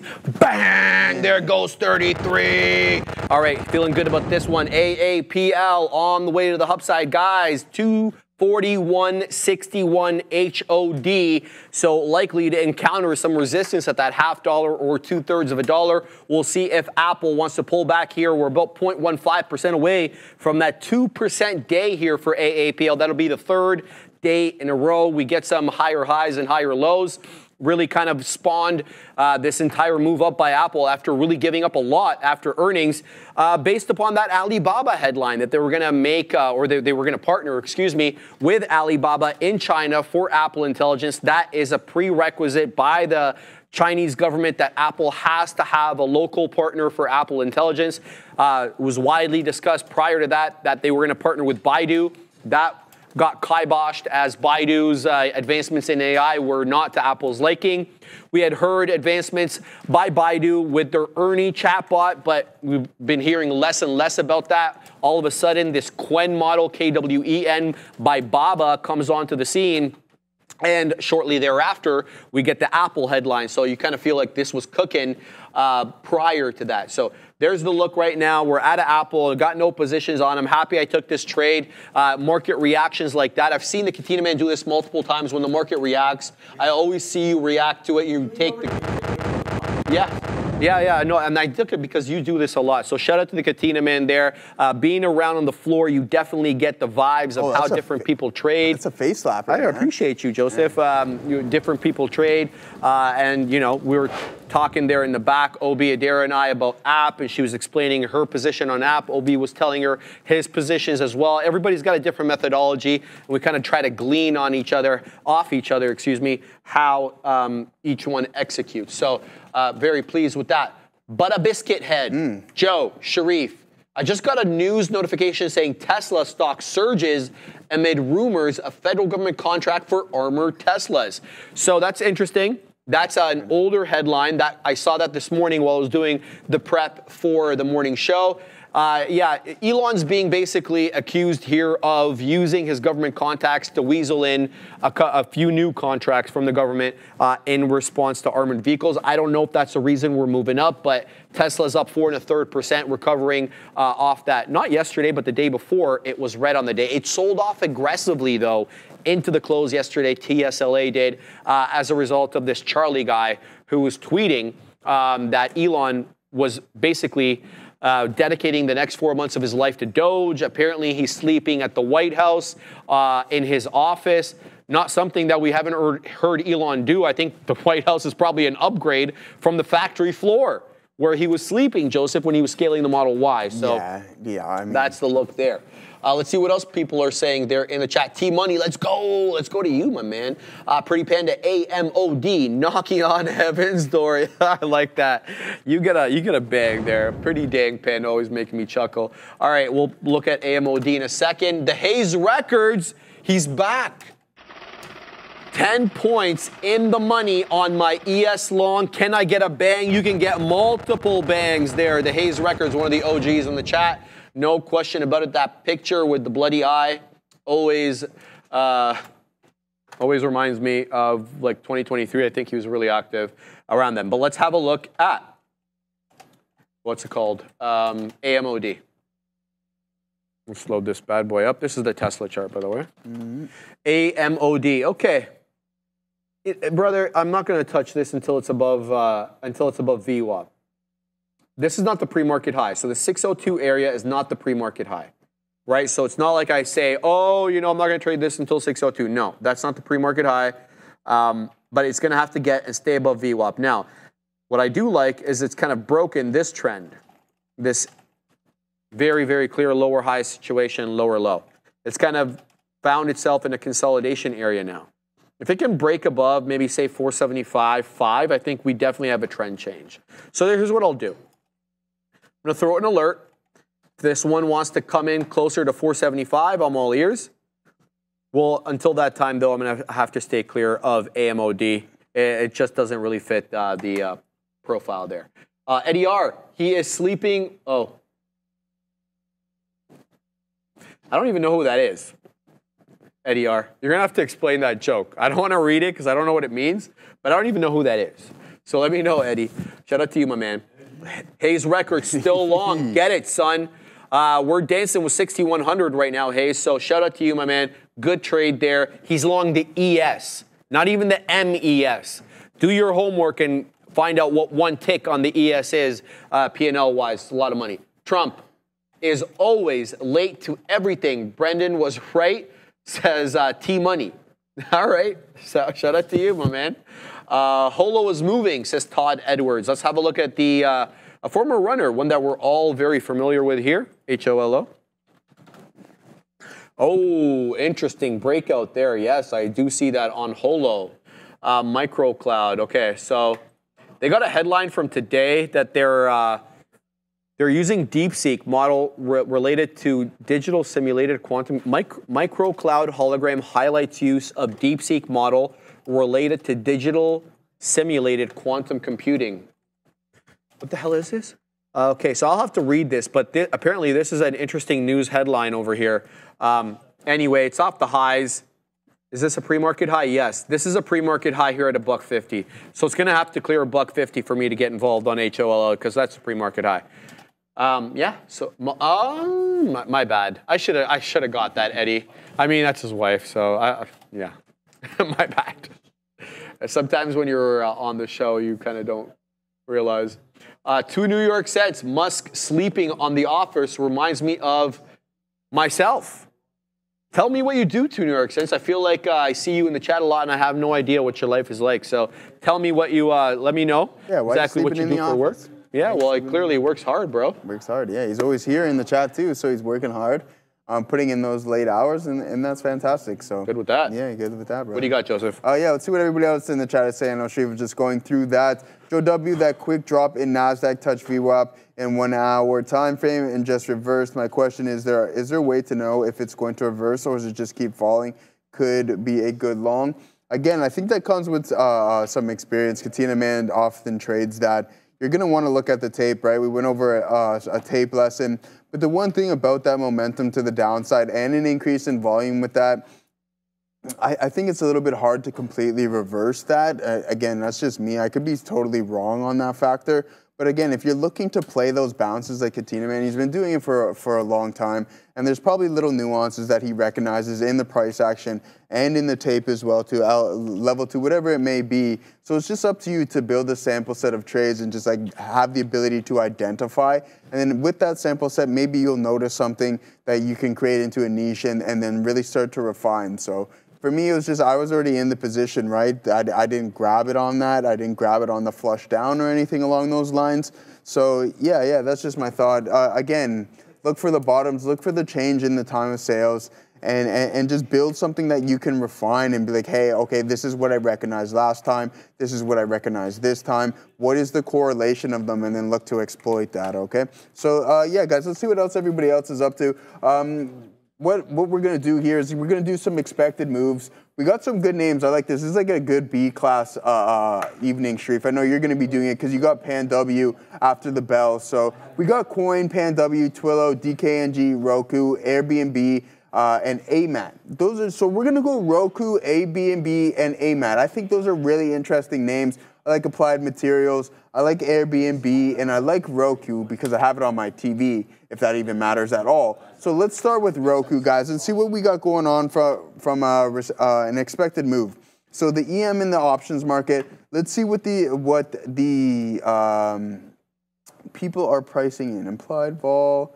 Okay, they don't want to get Roku. Yes. Do Roku, and then I'll do Pandub after you because that's another. Because I know you want to get into talk about that one a little bit, Shreve. So yeah, what we have on Airbnb. Oh, that's not it. Airbnb. Okay, embarrassing. Airbnb. Yeah, it's just the awkward silence, man. Okay, it's not feeling to pull up here. Yeah, we still heard Adara. We still, yeah, exactly. So 8.1%, Shreve. Here we go. So that IV is extremely extended, 187%. That is hefty. 8.1% expected move on Airbnb, but I do believe we have some bills to pay. New traders alert. Listen up. First month, yes, it's free. That's right. We're waiving all the fees. You can trade smarter, not harder, by upgrading to the elite trading experience that'll help you analyze, strategize, and then hopefully after all that, you'll be able to capitalize by using the best platform out there. It's everything. It's got everything. Infinite data, instant trading, lightning fast market insights, game-changing charts, and you can predict way better with backtesting. It's got reliable real-time data, global markets literally at your fingertips. You're all in one platform. Don't miss out. Execute your best trades now. If you're ready to elevate your trading, scan that QR code on the bottom right of your screen or go to the link in the description of this video. I think everyone should already know I've been using eSignal for a while. They are now a sponsor of ours. I mean, I don't want to keep going through the spiel every time, but I'm slowly weaning myself off my platform. And you know what that's going to do? It's going to save me some money because I got tons of entitlement fees, data fees that I have to pay to the other brokerage that now is provided to me at no charge by eSignal, and it's as robust, if not more robust. In addition to that, it allows you to connect it to other brokerages as well. So if you've got IBKR like me, you can connect eSignal directly using the API. So eSignal, a hell of a platform. It's right there on your screen, and I've been using it every single day. So that's my little spiel for that. Joseph. Yeah, okay, yeah, guys, so we'll just get back to anything. I know you want to do Pan W, Sharif. So we just did Airbnb, about 8% or so, and then Applied Materials looking about 5.1% in the expected move here, guys. Let's see what else. We'll pull up one more here before we send it back off to Sharif. We did DKNG earlier. We just did ABNB, AMAT. Let's take a look at Twilio. Let's see what Twilio's up to. Excuse me, TW, what is that ticker? TWLO. Joseph, yeah, go ahead, go ahead, man. ARM is breaking out. ARM is on one right now. Be very careful here. ARM, it's breaking out huge. It just broke out from that low of 155. We're into 162. This thing is skyrocketing up right now. ARM, Adara's got it at the big desk. So keep an eye on Meta here too. Financial Times reporting that ARM has secured Meta as its first customer for its new chip project. It says apparently this project is, quote, ambitious. But either way, Meta is ARM's first customer. Also, I'm seeing some headlines here. Trump imminently signing action on reciprocal tariffs. I have no details as to what this is. And again, he was supposed to do this about 40 minutes ago. So we're quite late. But yeah, ARM pushing up here. Apparently, Meta is going to be its first customer. Let's take a look at META here. And again, this is coming from the Financial Times. Not at all confirmed, but META, not slightly higher here. Yeah, ARM apparently having Meta as its customer for its chip project, and nothing with regards to tariffs other than apparently they're being signed imminently. Back to you. Joseph, we need to know something about ARM. Only 10% of the actual outstanding shares available for trade. Because Masayoshi, he owns 90% of this, you know what? So only 10%. So this thing can get parabolic. Okay, and that's probably why it's moving. He owns 90%. Yeah, of he only allowed 10%. Yeah, he only. This is a new thing we keep seeing with these IPOs. They're only making available for trade in the public markets a fraction of the company, and he'll hold. So all the shares are available to be traded, but he's holding them. Yeah, he's holding them. So I don't know how I feel about that. I don't know if I want to be. It's been happening more and more, brother. Dude, I wouldn't want to own a stock with that much internal influence. Look, I don't disagree with you at all. I mean, it's probably, look, for day trading, it's a bit of a tougher one because it creates a lot of volatility to have a shorter float. But I like Masa. I think he's, for the exception of WeWork, he hasn't made too many mistakes. So ARM is continuing to go, guys. Here it is, 166.56. We're up 7% now. When we reported this, we were in 4 and change. This is really going. 166.65, the high of the day. It's got a wider spread, though. There it goes. Here comes 167. We are really going on ARM. Nary an offer. I mean, nobody even posting offers. But look at that, Joseph. It dropped $2 like that. Yeah. My goodness, yes. So you have to be ready for that kind of action on arm. It looks like it might be mean reverting here. I think Obi's taking it short. He's punching in. I'm just joking. Did you punch in? Because he's the mean reversion Yeah, trainer, he right? punched in. He's thinking about it. He's punching in. I know you're thinking don't put about it, ideas in his. I know he's thinking about it. All right, we're gonna keep an eye out there on ARM, but it's really going, guys. 167 high of the day. If we could earn that much stock of ARM, you would sell it and spend the rest of your life on an island. Don't I know it, my man Sebastian? Shout out to you. I definitely would. I don't know. Would you live the rest of your life on an island? What island is it? That's a good question, right? Makes a big difference. Yeah, because Australia's an island, right? You know what I mean? Like, yeah, No, I you know would what I gladly, mean, though, man. yeah. I was watching. Speaking of Australia, I was watching some Lux listings. Sydney. I don't know how people feel about that reality. I would definitely move to Australia. Yeah, Australia. Australia is like. We gotta go to Adair though. She's got something. So basically here we do have on watch here Trump apparently making comments about tariffs. I have a link to this. I haven't seen that he's begun speaking, but apparently he has. He said that he's deciding to charge reciprocal tariffs, saying, quote, whatever they charge us, we will charge them. So basically 1-for-1 tariffs here by President Trump. Says he's going to be imminently signing this action on reciprocal tariffs. And he also said he's going to be considering countries that use the VAT tax system. I'm going to look more into that tax system, but it's basically value-added tax, or it's a goods and services tax like GST. So countries that use this GST apparently could be considered. Keep an eye on that. I will be letting you guys know if I hear anything else. Thank you very much, Adair. We got to shout out the OG over here.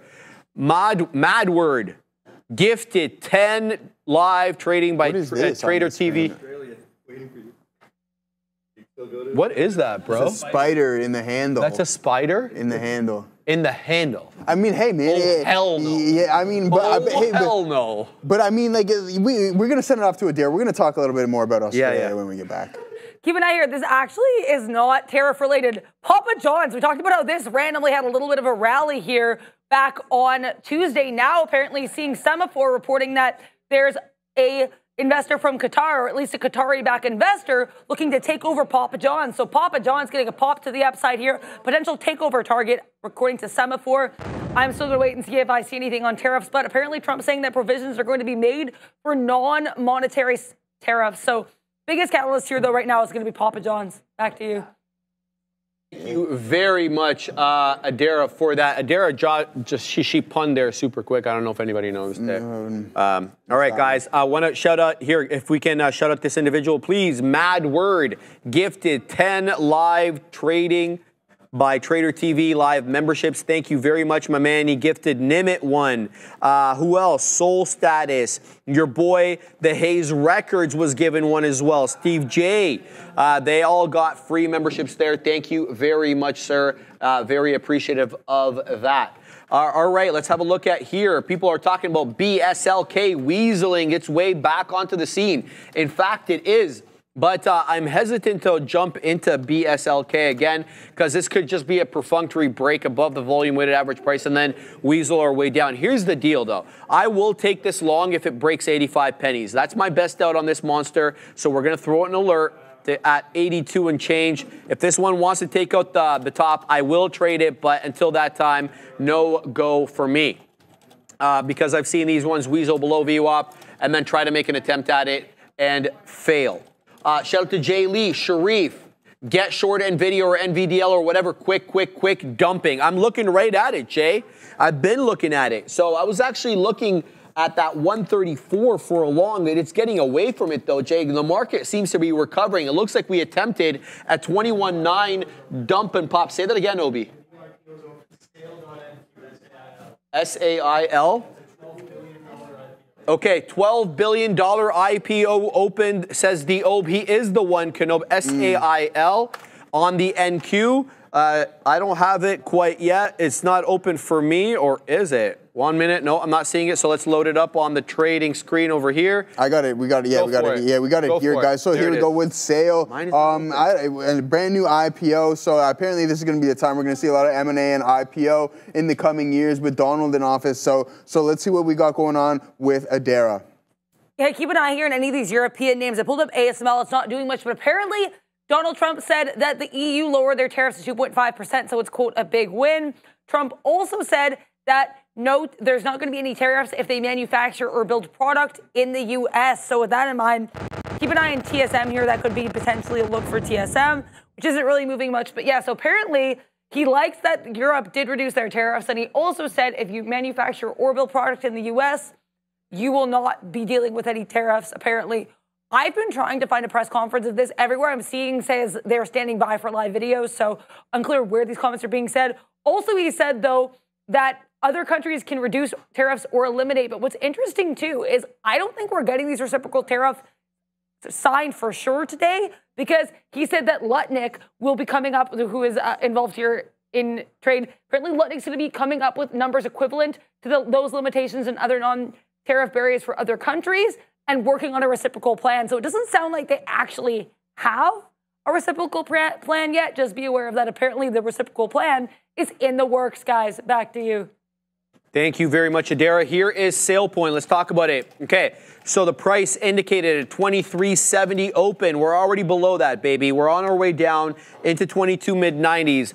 4.971 million share float IPO priced at 23. So technically opens up a little bit higher there, Joseph, on 60 million shares. So we're going to keep an eye out on that.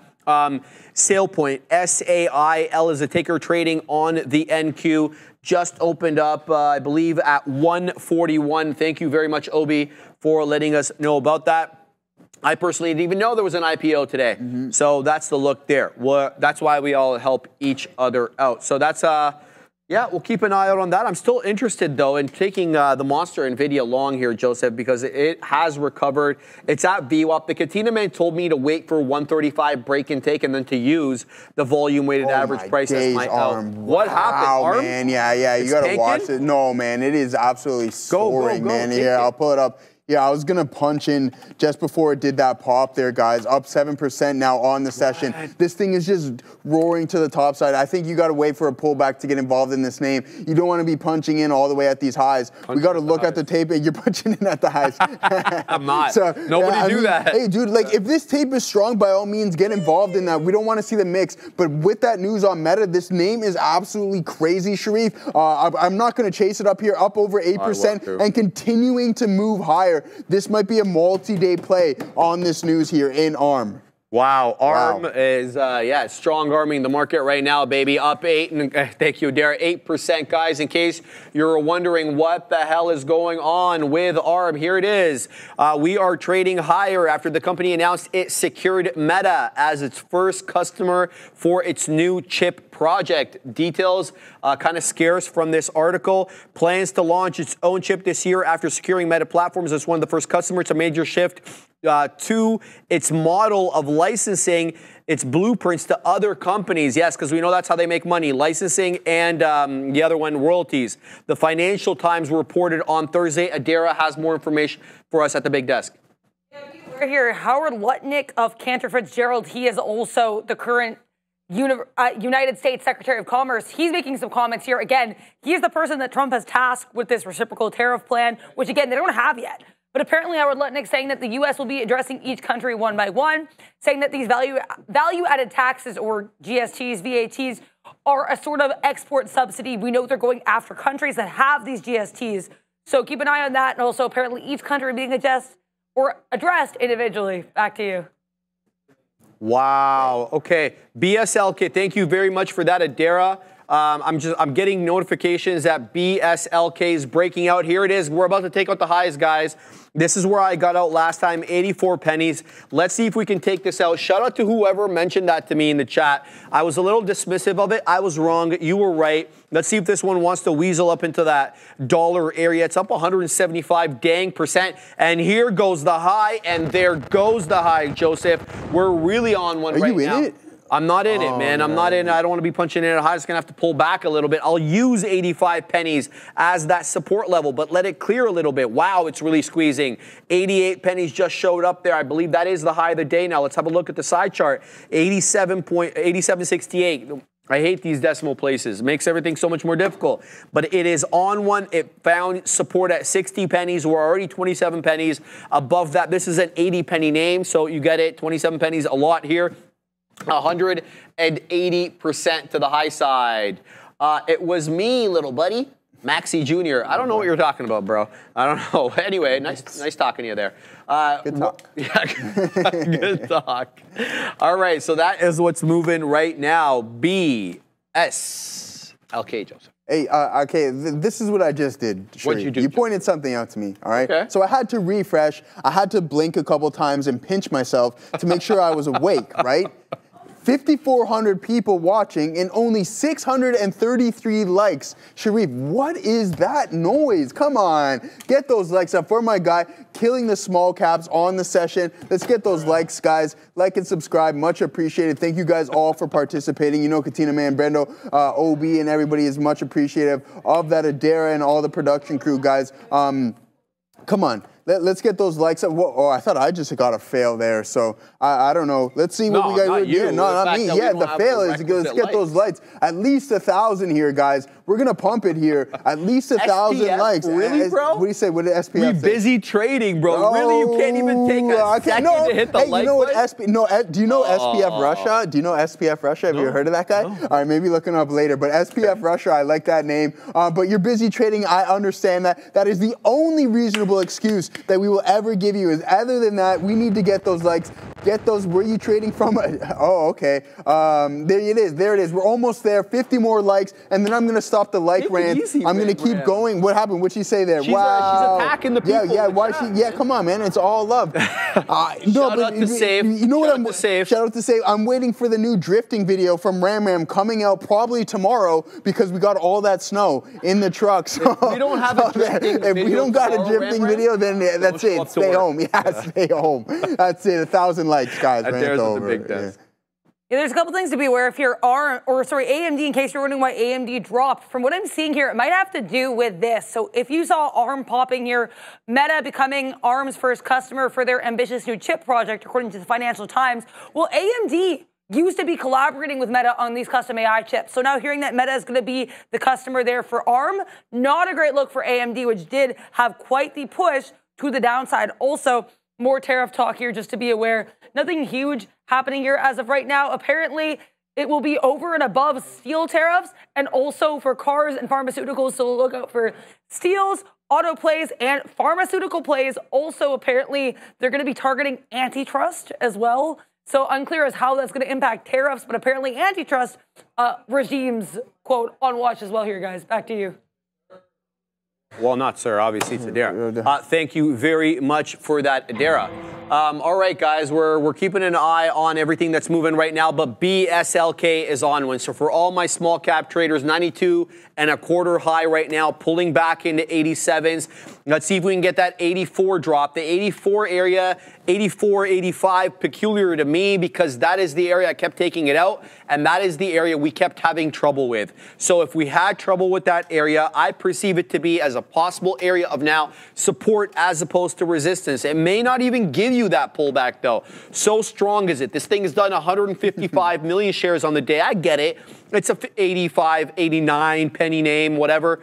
So obviously the volume is going to be a little bit higher, but there's a lot of eyes on it. It's the number one gapper after MBRX, but it is probably still on some people's do not trade list, given its price. There it goes into the high day again, Joseph, into 92.25. Lots of volume coming into this one. I'm just very interested to see if this can take $1 on a closing basis. Right now, it is on one right now. There is barely an offer being posted on the ask right now, so keep your eye out on this one. This could really break out. Adara's got more for us at the big desk. We're seeing some really conflicting things here. So Trump has signed the order on U.S. reciprocal tariffs, but in case you missed it, we actually don't know what these tariffs are yet. They're still building a plan. He also said that car tariffs are coming soon.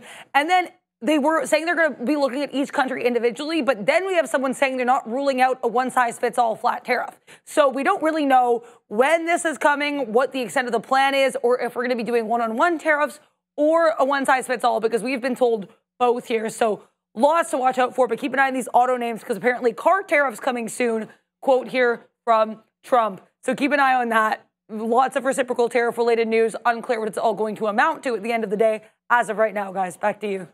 Thank you very much for that, Adara. People are still yelling about pizza, Adara, so you called that one out. Good on you there. Say it again? Do a pizza recap. Same. But have a look at the ARM. Obi, are you looking at this? Okay, because this is your cup of tea, baby. 168.39 HOD. We are down. We just wicked into 161 on the armed one over here.